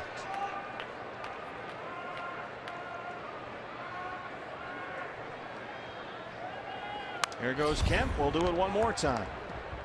That's after a nice quick 12-pitch first inning in which he had 2 strikeouts, worked a 1-2-3 first, and he's been for the most part on top of his game, but he's labored here trying to get through 6. Command just not as fine as it was in Anaheim last time out, pounding that fastball down at the knees, inside, outside. Tell you what, if this is going to be an off night, though, you'll take it every time. Absolutely. I mean, you ought to be allowed to give up 2 runs in a major league game through 6 innings. Third, that's a fair ball down the left field line, and Kemp is on the run. Peralta has it in the corner. They're going to wave him home. Here's the relay. It is high.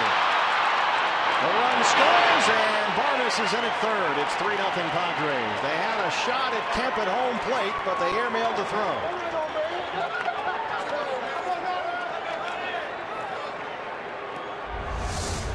They had a real shot at home plate right there. David got to the ball quickly.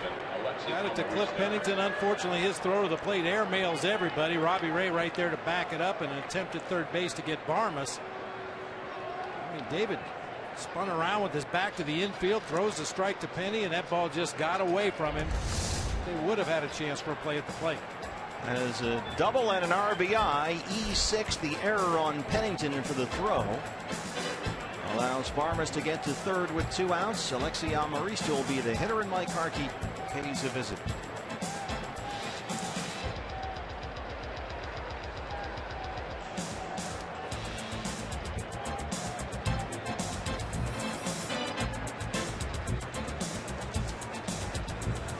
Hey fans, if you or someone you know would love to help call the game up here from our booth and there between the ages of 10 and 14, come on out tomorrow to Chase Field. It's the Fox Sports Arizona Sanderson Ford Kidcaster auditions. Just go to the Sandlot near Baxter's Den from 11:30 to 1:30, and you never know, you might be up here painting a tapestry of images and all kinds of stuff. Alexi Amarista.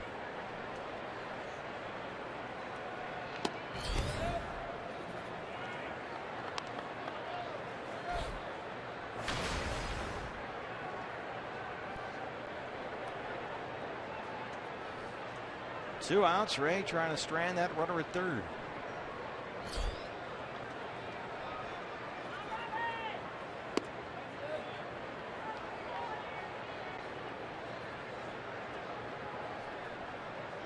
David Hernandez still throwing in the Diamondback bullpen. Chip would really like to get Robbie through this inning. The pitcher spot is due to lead off in the bottom half of the 6th. We've got a lefty on lefty matchup here with Amarista. Chip is hoping this is the last out right here. He can pinch hit for the pitcher spot and move ahead. That one gets behind Castillo. He can't find it. Barmes will stay put at third, though. No idea where the ball was there for a moment or two.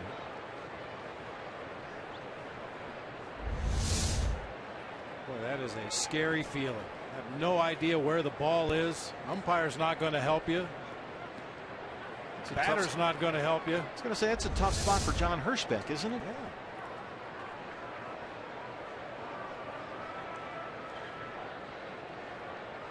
Robbie Ray behind 3-0. Hedges is on deck. Ball 4. Second walk issued by Robbie. And that's going to be it. Here comes Chip Hill.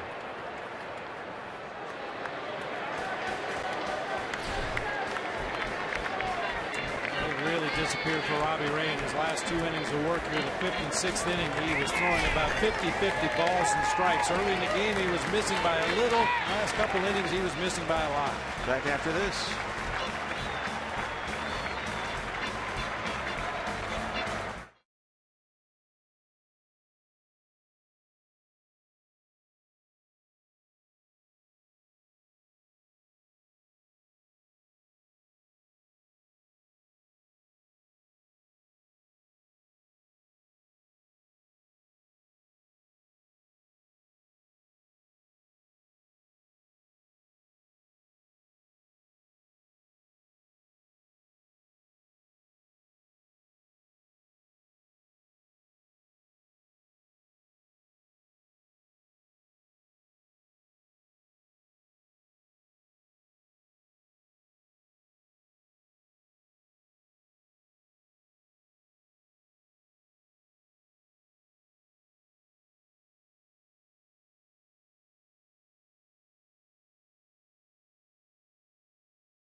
At Bat, the #1 app for live baseball. At Bat is up to the moment at any moment with in-game highlights, live look-ins, replay reviews, StatCast, and more. Get MLB.com at Bat for your smartphone or tablet. David Hernandez. So nice to have him back there as an option, especially in tough spots like this. Padres already lead at 3-0.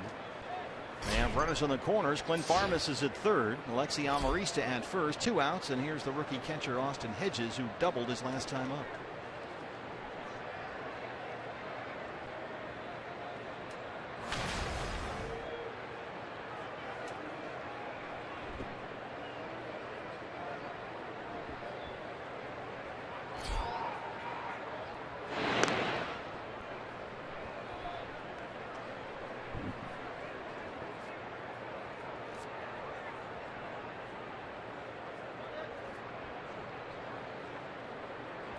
We have a trade to announce that's just been introduced to the media here at the ballpark, and it's a little bit of a stunner.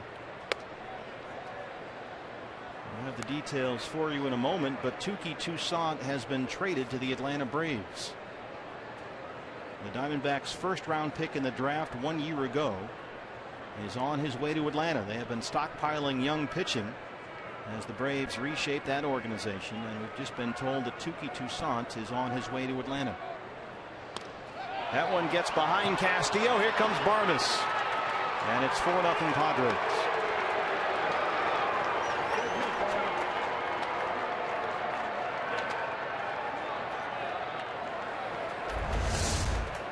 David just pulls that ball to the outside part of the plate. Wellington just tries to reach across and make a backhanded stop. That's a fastball off the glove all the way to the backstop, allowing another run to score and a runner to move into scoring position.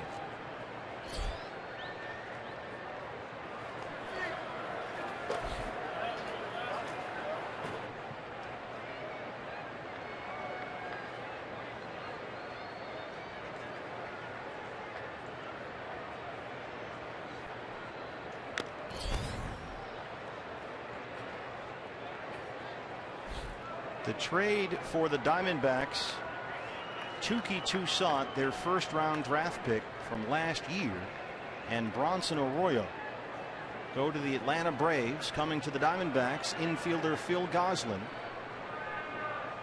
who right now is on the DL with a broken thumb.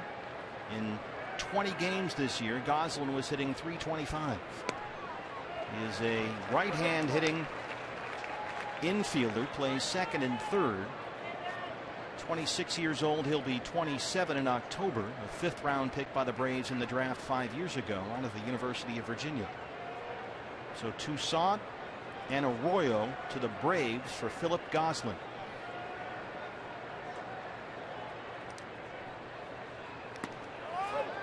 And that trade announced just a minute ago here in the press box.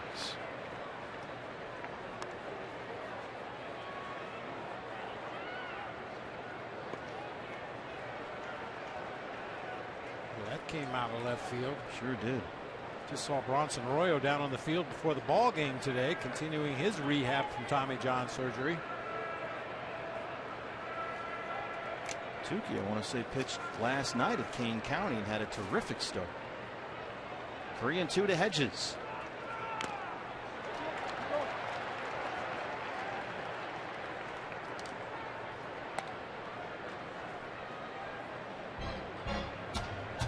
So the front office busy here tonight.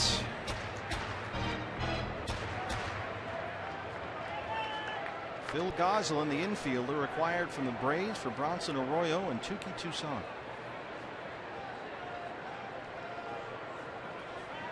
You see Tony La Russa, the chief baseball officer, on the left there. Dr. Ed Lewis, the director of analytics, and the GM Dave Stewart, as Hernandez gets Hedges to strike out. We'll try and get some reaction from the Diamondbacks as they trade their first-round pick from last year, and they trail the Padres here at Chase Field 4-0.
innings for the Padres. He's given up only 1 hit. He's got 6 strikeouts.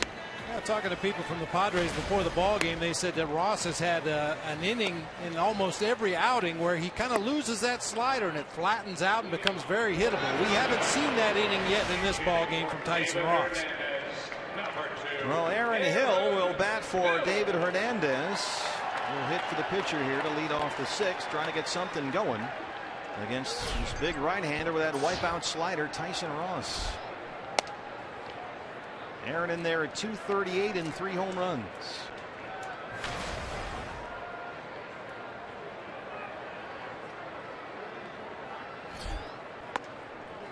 Dave Stewart is addressing the media right now in the press box, and as soon as Dave is done there, he will join us here in the booth, and we'll talk about the trade on his 19th birthday, by the way, today, of Touki Toussaint, traded to Atlanta along with Bronson Arroyo. In fact, let's take a look now. This is what's going on in the media. That's the media dining room, and he's having a hot dog.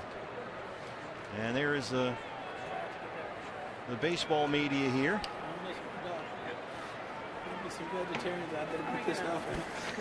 And Dave Stewart is talking about the Touki Toussaint deal, and he'll join us here in the booth as soon as he's done there. Aaron Hill flies out to center. Melvin Upton has it, and that's 10 straight retired by Tyson Ross.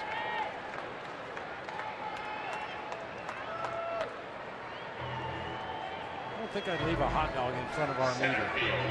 Well, Jack McGruder might jump on that thing like a hand grenade.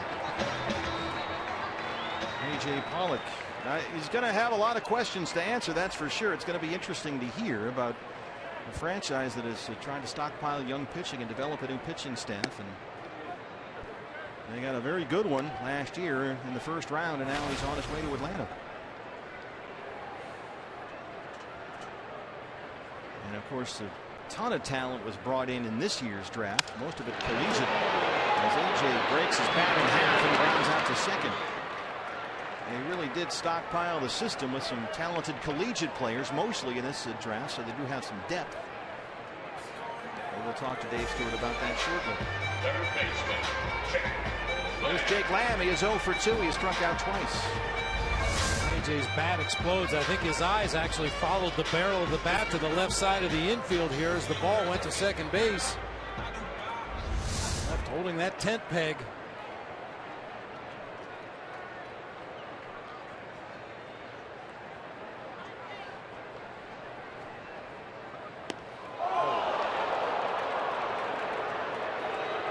I think it got him hopefully right on the pad. It sounded like it did. Let's see. Yep. Well, yeah. The pad is designed to protect from foul balls on the inside of your ankle. That one might have caught a piece of the pad, but most of it got him in the ankle. Ends a stretch of 11 straight Diamondbacks retired by Tyson Ross. So Lamb's at first, 2 outs. For Goldie, who was walked and flied out. He's 0 for 1. I'd love to cut that lead in half right here. Ross so far has still given up just 1 hit, a Pennington single to lead off the 3rd. Rolls it right to second base. Amarista has it. And that's the end of the 6th inning. Diamondbacks trail it 4-0. Stay tuned. Here's GM Dave Stewart meeting the media right now. He will join us shortly as they trade Bronson Arroyo and Touki Toussaint to the Atlanta Braves.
Hey fans, baseball's in full swing. It's happening all around us. So grab a Pepsi and some friends. Get out to a D-backs game and live it. It's for the thrill of the game. Pepsi, live for now, the official soft drink of the Arizona Diamondbacks. Just a few minutes ago, acquired infielder Phil Gosselin from the Atlanta Braves in a big trade. Tuki Toussaint and Bronson Arroyo going to Atlanta. And GM Dave Stewart will join us in the booth as soon as he's done with the media in the press box. Randall Delgado is out to start the 7th.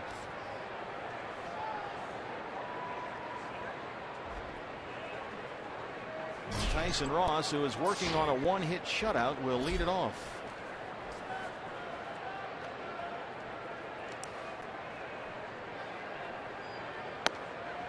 And I'm told Dave Stewart has just finished with the writers, so we anticipate that he's on his way down here. So stay tuned, fans. We'll get you a direct link with the front office here in just a moment. Bob, regardless of the deal, we'll get all the details from Dave. It's clear that this front office they're very aggressive about turning this franchise in another direction. They are really working the wire here. There's the Chief Baseball Officer Tony La Russa along with Dr. Ed Lewis. 1-2 on Ross. Phil Gosselin, by the way, 26-year-old second baseman, third baseman for the Braves, on a DL right now with a thumb injury, but he was hitting .325 for Atlanta this year when he got hurt. Yeah, suffered that thumb injury last Sunday. Expected to be out 6 to 8 weeks.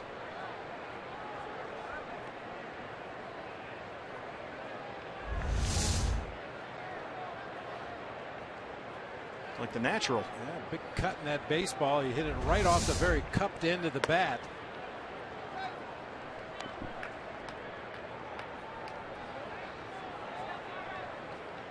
Tyson Ross, Melvin Upton Jr. and Derek Norris 9-1-2 in the San Diego 7th. They have out hit the Diamondbacks 6-1 and lead it 4-0.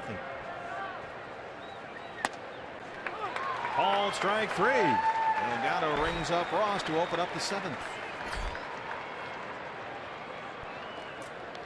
Center fielder Melvin Upton Jr. Brings up Melvin Upton Jr., who's 0 for 2. He walked his last time up.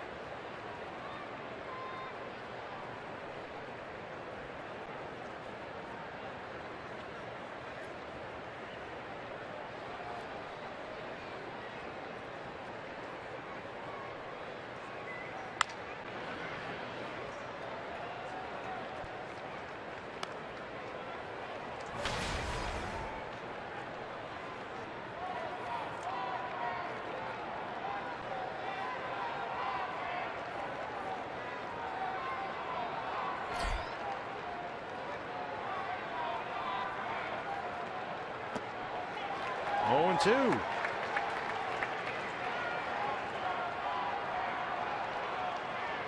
Upton missed the first 58 games of the season with San Diego with that foot injury. It was an inflamed left foot, which he injured the first day of full squad workouts at spring training this year.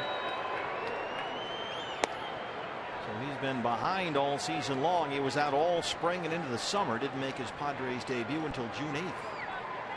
A 13-game minor league rehab stint in AAA El Paso.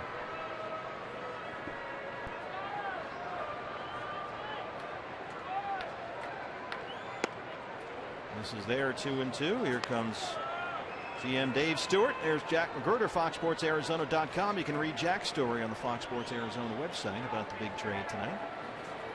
And Dave is on his way to our booth.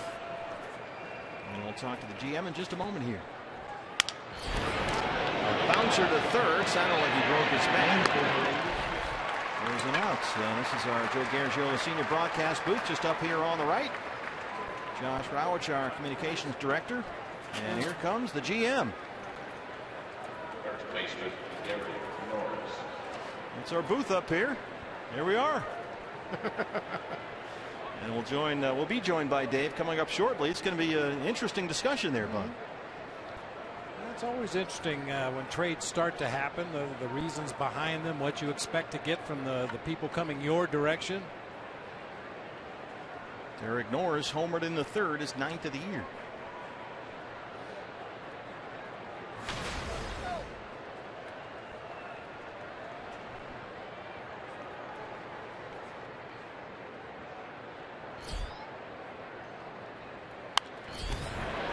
Picked him up, but that's drifting into the seats and out of play.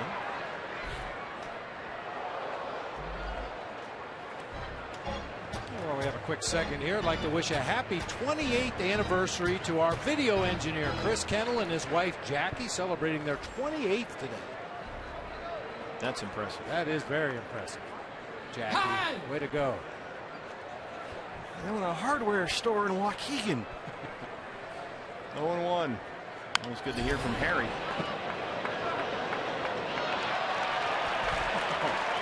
Pretty nice play by a young man down there. That foul ball ricocheted around the Diamondbacks dugout, popped up in the air, and he made a diving catch out on the roof of the dugout. Got the glove. Ready to go. 0-2 on Derek Norris.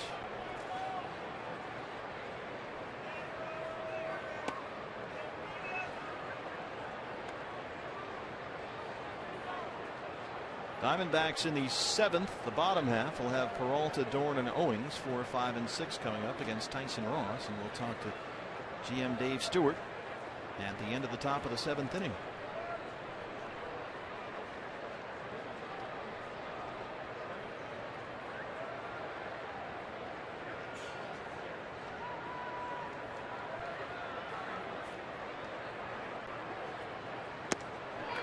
Strikeout for Delgado, his second of the inning. The stretch at Chase Field. D-backs trail at 4-0. GM Dave Stewart with us in the booth when we come back.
Bob Brenly along the way, joined in our broadcast booth by Diamondbacks GM Dave Stewart, who just blew up the internet with a big trade. Bronson Arroyo and Touki Toussaint going to Atlanta. Phil Gosselin, the infielder, coming here. Tell us about the motivation for the deal. Well, I mean, we've gone young with our starting pitching, and you know, Bronson's gonna at some point be ready to pitch this year, and I mean, it's going to create a situation similar to what we had in our outfield with Trumbo, where we're going to be trying to figure out who should be pitching and who shouldn't.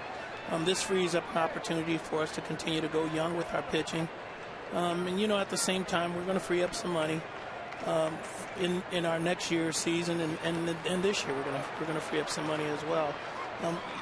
You know, we had a great draft this year as far as our starting pitching is concerned, relief pitching, college pitching, guys that will show up here in the big leagues pretty soon. And so it gave us an opportunity for a young pitcher who we hold high in regards. Touki, yeah. I mean, we think that he is going to pitch in the big leagues, but, you know, we've layered our upper levels pretty good so that, you know, if we're going to make a move, it would probably be at the lower level, a guy that's a little ways away. What can you tell us about Phil Gosselin?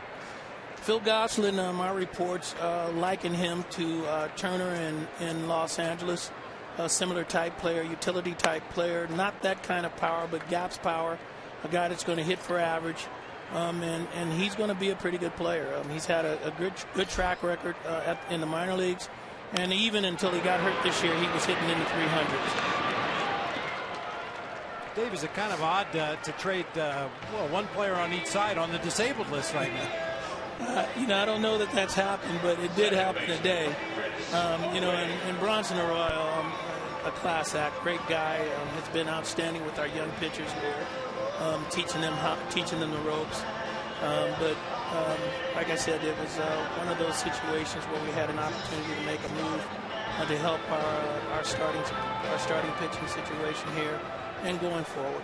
Well, there's a shortstop here that I know you like a lot in Nick Ahmed, and Chris Owens is here, a former first-round pick. You've got Brandon Drury, a former Atlanta Brave in the system and doing well at Mobile right now. Now you add Goslin, Dansby Swanson, first-round pick. Seems like there's a lot of infielders right now. Have some options there. Yes, and we're trying to build our system and get us back to where we've been in our system. We're trying to build players and build our minor league system and really give us a situation where we can have options. Well, Chris Owens, who's absolutely smashed the baseball all night long, finally has something to show for it as he blasts a triple off the wall in left center field.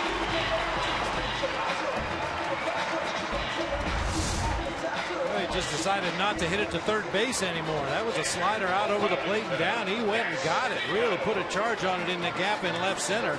Melvin Upton had some issues out there on the warning track. CO was going to go for 3 anyway, but makes it easily after Upton falls down on the track.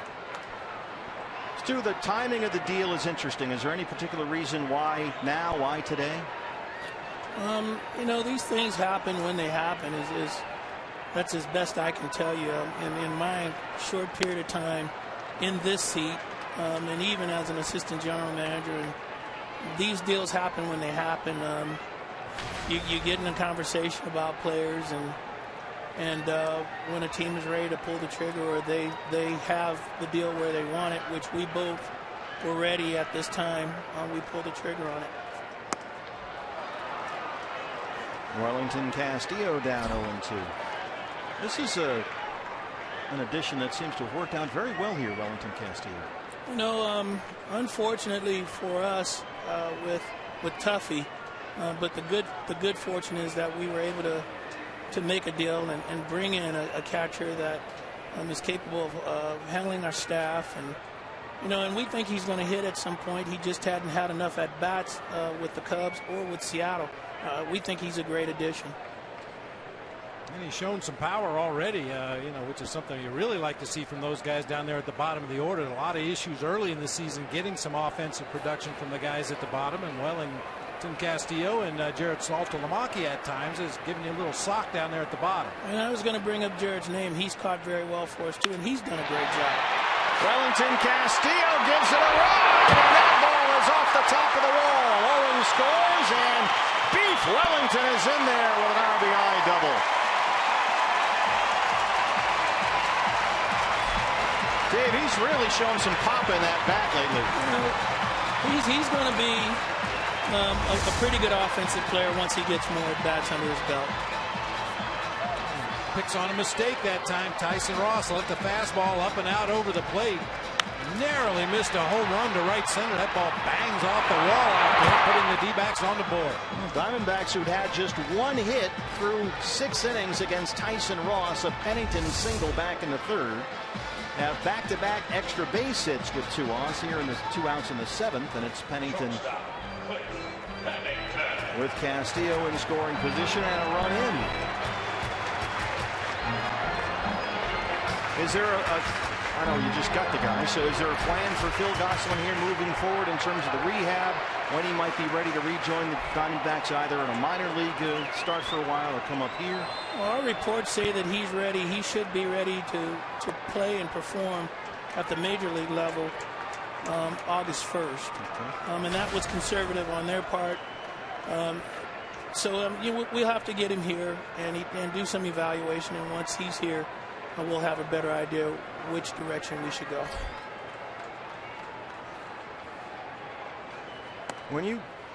I don't know if you did it or not, but when the organization contacts Tukey and gives him the news, what was that conversation like? Can you tell us about that? I bet he was surprised. You know, I spoke with Tukey, and I'm not too sure he was surprised at all. Really? Well, he didn't come across as being surprised. But in the conversation, you know, obviously he's only been here a year, but we thanked him for his hard work and what he's done here. And I tried to explain to him as best I could from the situation and how things took place. And, you know, the Braves organization, a good organization, so he's going to a place that has good tradition in developing players. Yeah, they seem to really be rebuilding that ball club for when they open up their new ballpark in a couple of years. Well, I know that they've been stockpiling prospects there, and you know, I think they've got a pretty good idea of what they're trying to get done. Moss snags that one. That's the end of the inning, but the Diamondbacks get a run. Dave Stewart, the D-backs GM. Stu, thanks very much for joining us. We appreciate it. Thank you.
The Gig Life high-speed highlights presented by Cox. Our Gila River game summary. Diamondbacks trail the Padres 4-1. Tyson Ross has been sensational. 7 innings, 3 hits, a run. He's got 7 strikeouts. Robbie Ray pretty effective tonight, but they just kind of chipped away at him. Padres have only 6 hits, but they got 4 runs. And as we start the 8th inning, it's Justin Upton who's 0 for 3, leading off against Randall Delgado. Randall back out there for his 2nd inning work. And we want to thank GM Dave Stewart for joining us here in the booth to talk about the trade of Bronson Arroyo and Tukey Toussaint to the Atlanta Braves for infielder Phil Gosselin, who, as Stu told us, should be ready to return from his thumb injury and join the Diamondbacks hopefully by the first week of August.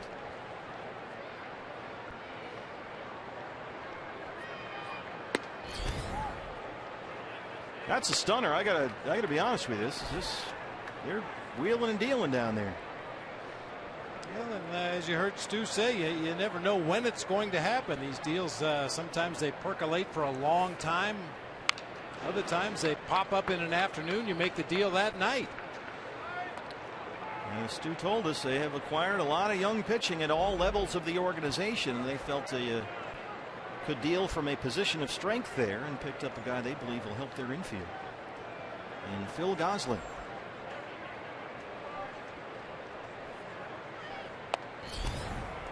A leadoff walk to Upton to open up the 8th.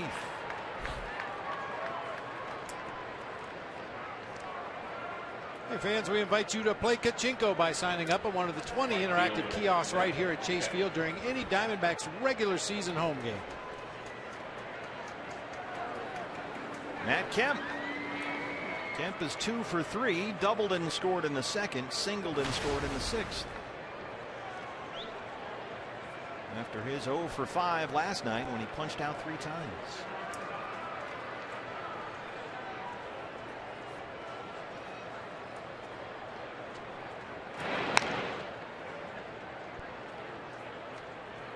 Six hits for the Padres, 3 for the Diamondbacks. Each team has left 4.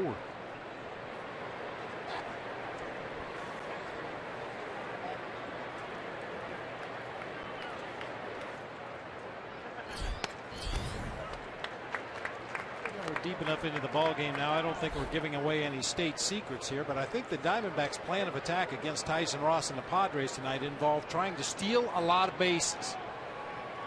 Got to have base runners first. But you got to get guys on base in order to steal bases, and Tyson Ross has been very stingy in that regard.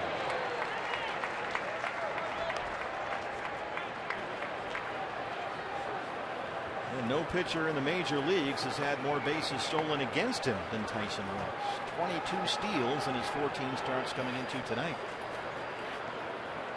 It reminds me of the story that the late great Ron Santo used to tell when he was playing for the Cubs and they were facing Sandy Koufax and the Dodgers, and their advanced scout filed a report that said, we've got every pitch out of the stretch.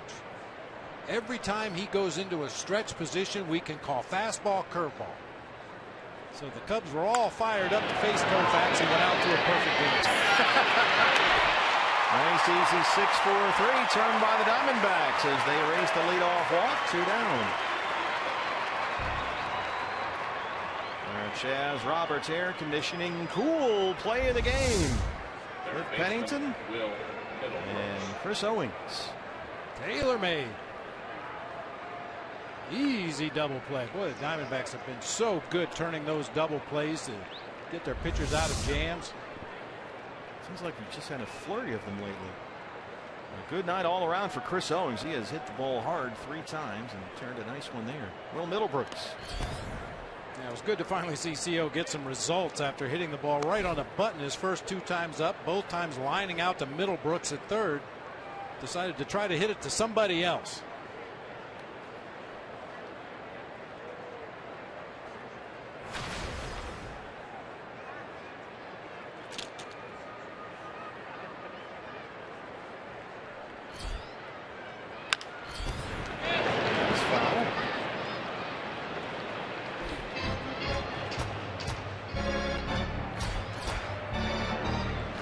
Series finale tomorrow here on Fox Sports Arizona.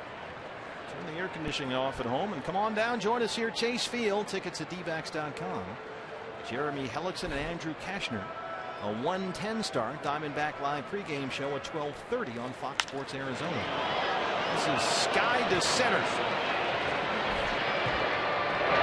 AJ has it, and that's the end of the top of the 8th inning. Diamondbacks trail at 4-1.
Always Diamondbacks Live, the post-game show. Joe Borowski, first things first on the field.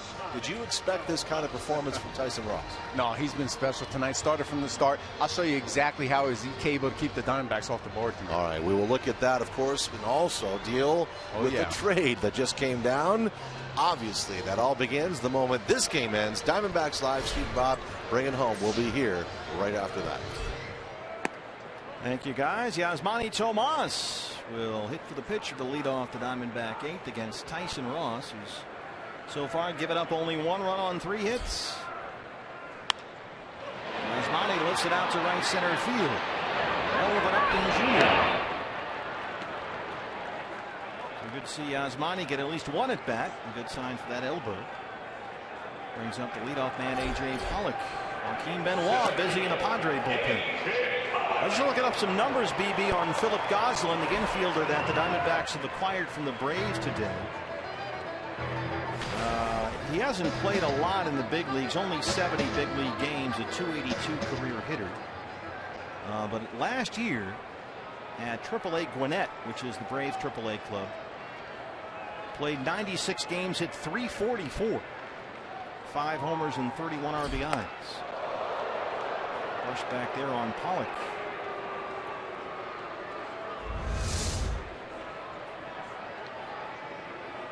Rare slider that doesn't take the break. That one actually backed up and into AJ, chasing him right off that plate. Roll the shortstop, Varmus. So Philip Gosselin, .344 last year at AAA, 29 doubles, 5 triples, 5 homers. Played 46 games with Atlanta last year at the big league level at .266. 20 games this year before he was injured, a .325 hitter. And has played just about halfway second base and third base, mostly second base. Diamondbacks announcing that trade a short time ago here at the ballpark. For his career in the minors, Gosselin's 5 seasons in the minor leagues, he started almost every game at second base.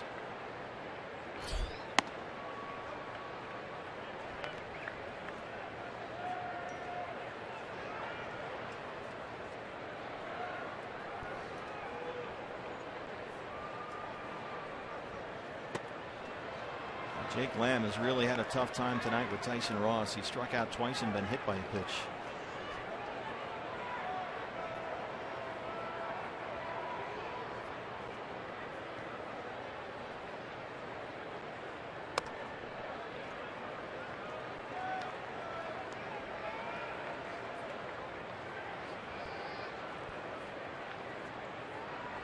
The Goldie selfie.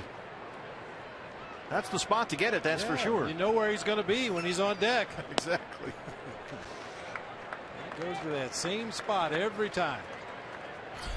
Years from now, when he's in the Hall of Fame and he's put up these crazy numbers, the Goldie statue should go right there. Right there. Absolutely. I agree. Figure out a way to be able to put that in foul ground at least. Called strike 3. Lamb strikes out against Ross for the 3rd time. He's got 8 strikeouts and a 4-1 lead.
FIFA Women's World Cup continues as Team USA continues its quest for a third title. They'll take on Colombia.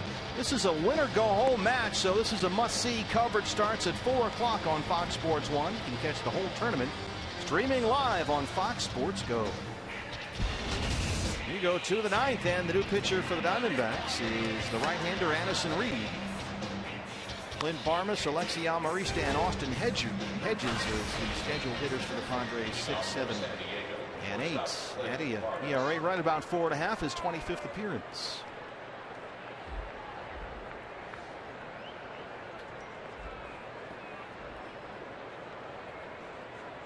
Barmas has had a really good day. An RBI single in the second, and an RBI double in the sixth, and scored a run on a wild pitch.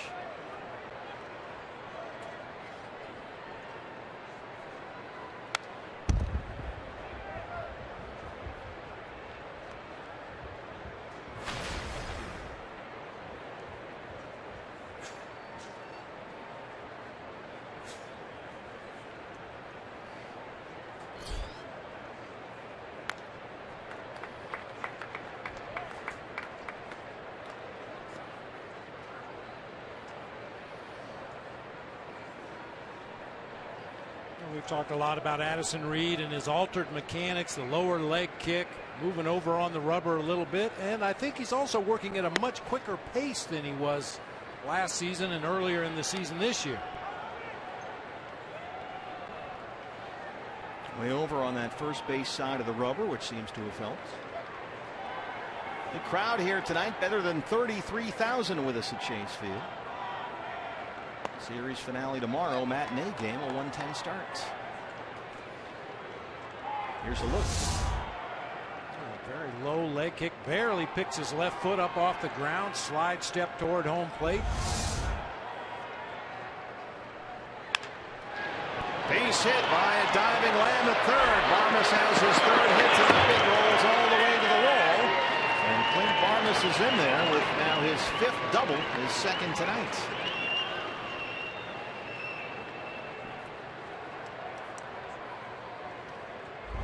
Past the diving Jake Lamb down into that left field corner once again, just out of his reach. Nice effort by Jake, but Clint Barmas on at second with that leadoff double.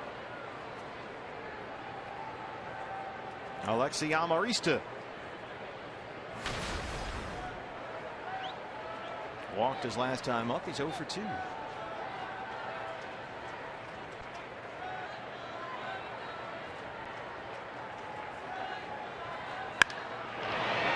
Drops it into the gap in left center field. This will score Barmas easily. Almarista's thinking 3 as it rolls all the way to the wall, and here he goes. Alexi Almarista, his 2nd triple, and it's 5-1 Padres.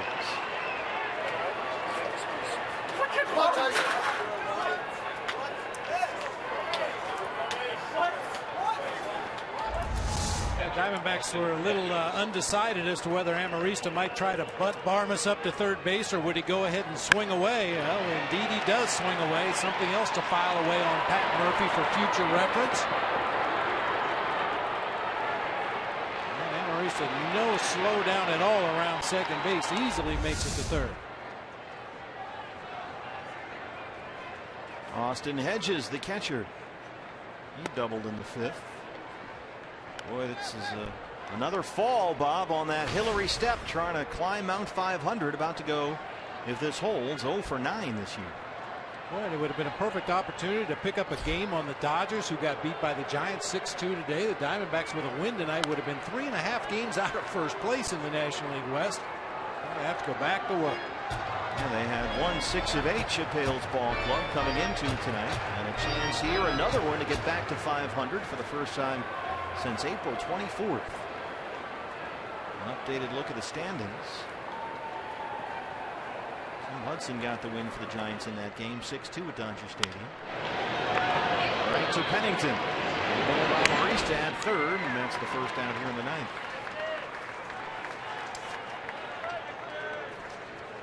Our Arizona Federal Credit Union player of the game, Wellington Castillo.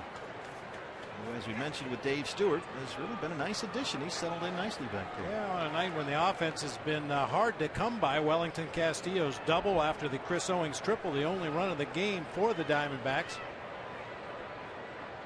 Tyson Ross, who has given up just 1 run on 3 hits so far, will take the at-bat, and he drives it to deep center. It's over the head of Pollock. Almarista had to hold up. He will score, and Tyson Ross has an RBI triple. 3 extra base hits in a span of 4 batters against Addison Reed.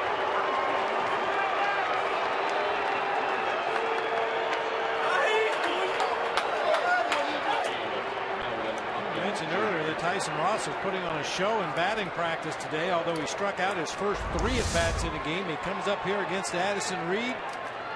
That's a pitch up on the inside part of the plate and got the barrel on it. That ball was hit hard to straightaway center, and the long-legged pitcher, it's a standing triple.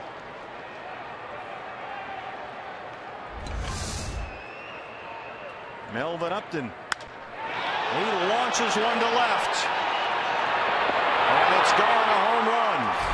His first home run as a Padre, Melvin Upton Jr., and it's 8-1 San Diego.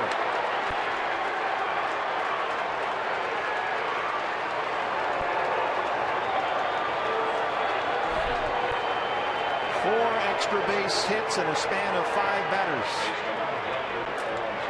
Not a cheapie in the bunch, all hit very hard.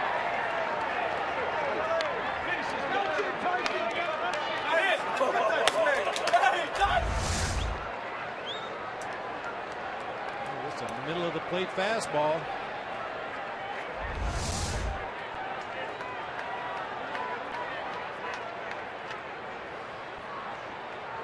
Yonder Alonso took over at first for Derek Norris. Shift is on for the Diamondbacks. Tyson Ross got it started there, following the Barmes double and the Almarista triple, and he belted one off the wall in center, just missed a home run, and then Upton hits it over the wall in left.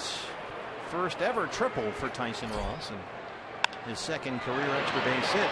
This is popped up well away from the shift. A long run for Pennington, and he tracks it down in foul ground for the second out.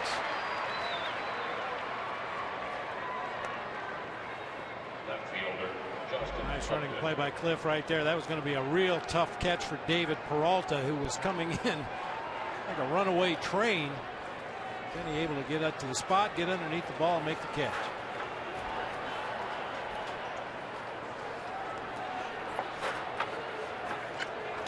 It's a big stretch for the Diamondbacks. The second in a string of 16 straight against National League West opponents. They beat the Padres last night to start that stretch, and they're down 8-1 here in game 2. After this series, we go on the road in the division. 3 at Colorado, 3 against these Padres at Petco Park, and back home for 3 against the Dodgers and 4 against the Rockies.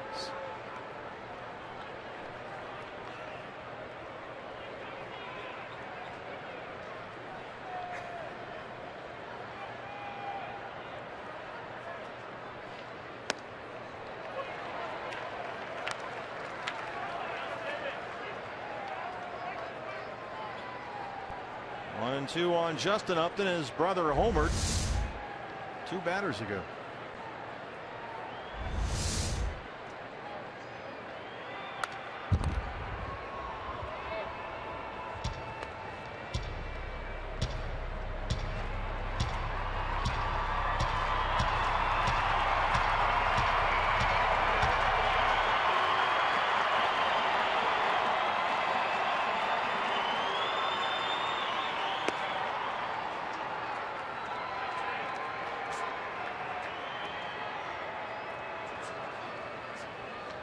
Barmes opened up the inning with a double. Almarista tripled.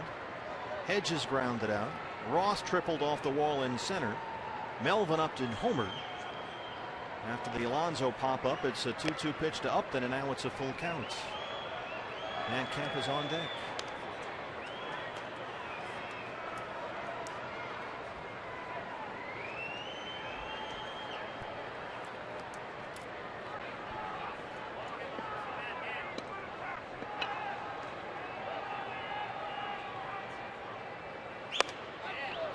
Ball 4.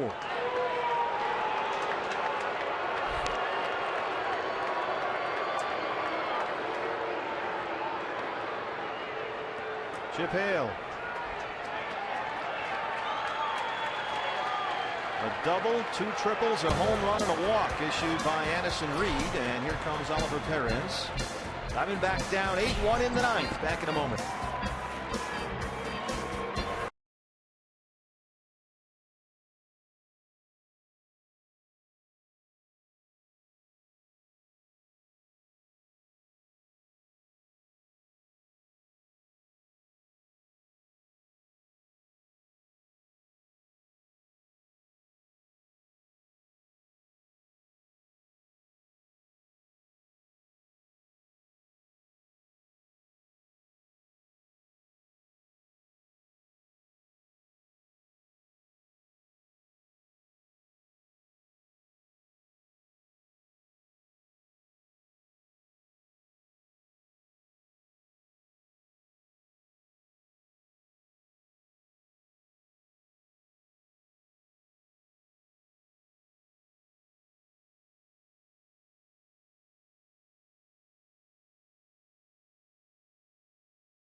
Arizona is brought to you in part by your Valley Honda dealers, where you'll get more standard features for less money. CenturyLink, your link to what's next. And by Mix One, great taste, no face, available at local retailers. Canyon de Chelly, the beauty of the great state of Arizona. Not so great tonight here at Chase Field. Diamondbacks trail the Padres 8-1, and trying to get that final out of the 9th is the left-hander Oliver Perez. A rough go there for Addison Reed. Yeah, really rough go. Rough to the point that Chip Hale would rather bring Oliver Perez into the ballgame to face Matt Kemp, who is 8 for 22 lifetime with 2 homers and 2 doubles against Ollie. Addison just could not hit his spots today. Made a lot of mistakes over the middle of the plate, and Padres made him pay. 4 in the inning so far for San Diego. They've out-hit the Diamondbacks 10-3, lead at 8-1, and here's Kemp, who's got a pair of hits and scored twice. And there are the numbers Bob mentioned versus Oliver Perez.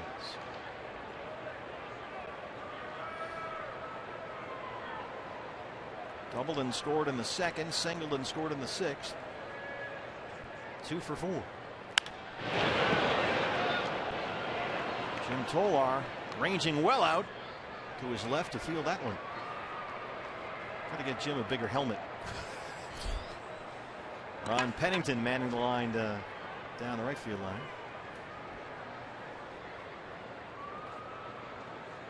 Our Golden Glovers tonight.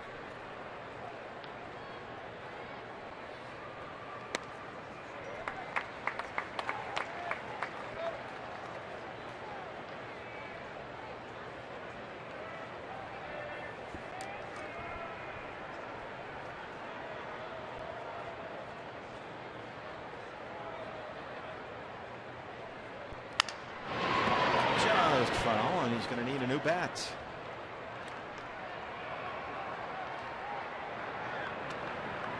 Well, I got him out in front of that slow breaking ball, little slider toward the outside part of the plate. Kemp just caught it right on the end of the bat.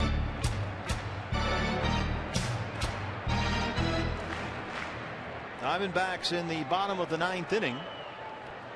We'll have Paul Goldschmidt, David Peralta, and Danny Dorn, the scheduled hitters, 3, 4, and 5 against Tyson Ross, who had an RBI triple and scored a run in this inning.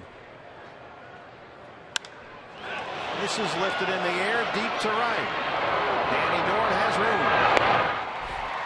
And the top of the 9th comes to an end. San Diego gets 4. They lead at 8-1.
Giving away 3 free tacos with the purchase of a large drink between 4 and 6 the following day at participating locations.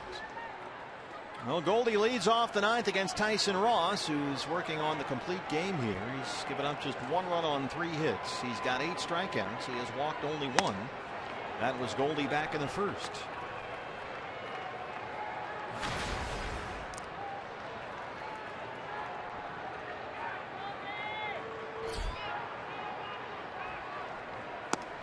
This would be the 3rd career complete game for Tyson Ross. He had 2 last year, including 1 shutout.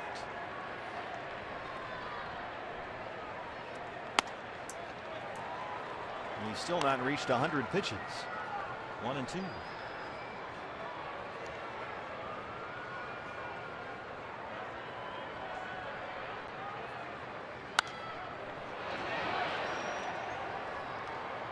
Goldie frustrated with himself. He knows that he missed a mistake right there. Tyson Ross left one over the inside part of the plate. Very hittable slider that time. Goldie fouled it off to the first base side. No pitcher in baseball had walked more batters this year going into tonight than Tyson Ross. He's walked only 1. Up the middle, that rolls into center, a base hit for Goldie.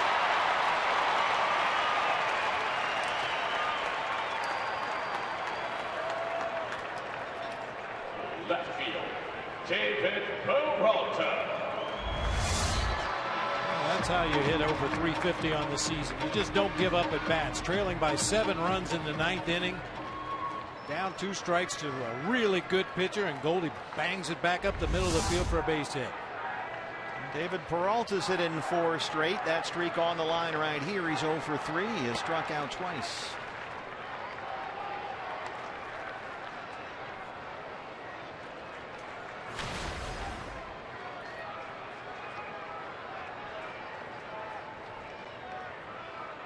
Shift is on for the Padres. Off balance swing from David, and he's down 0-2.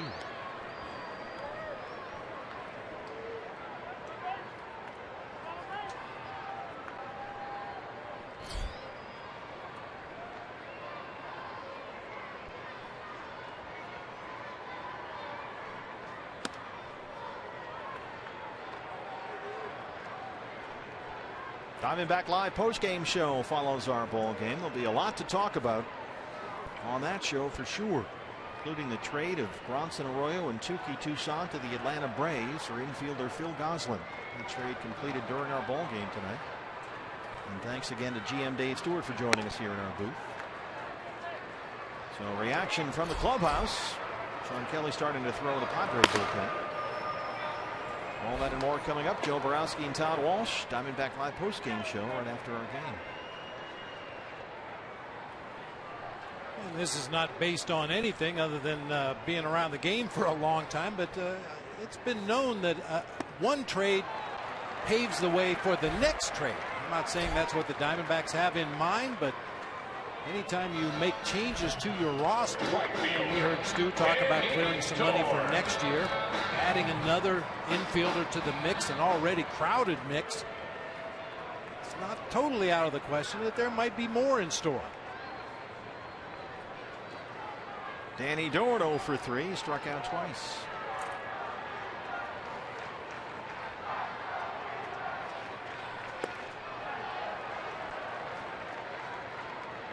We heard Stu say they were able to move some money. Bronson Arroyo making $9.5 million this year.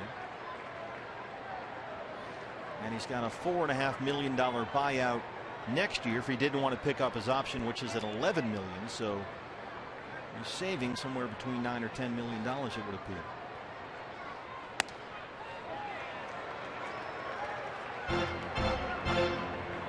You heard Dave Stewart also say that you don't want to.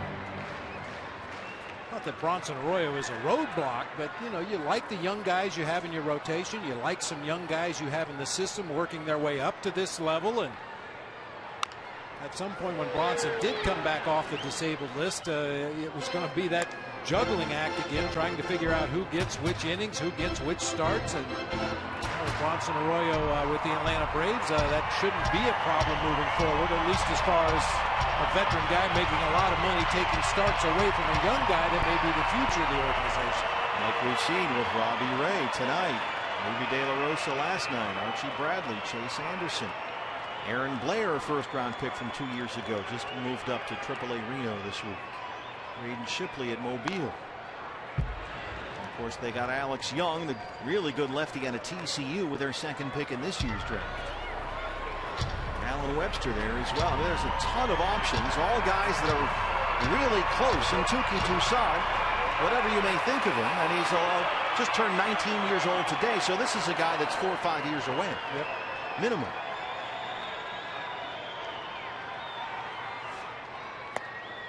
Keep in mind, 4/5 of the Diamondbacks rotation right now all came via a trade in this past offseason. Chase Anderson, the only homegrown product in the rotation. Ruby De La Rosa, Jeremy Hellickson, Robbie Ray, Alan Webster all came over in trades this offseason.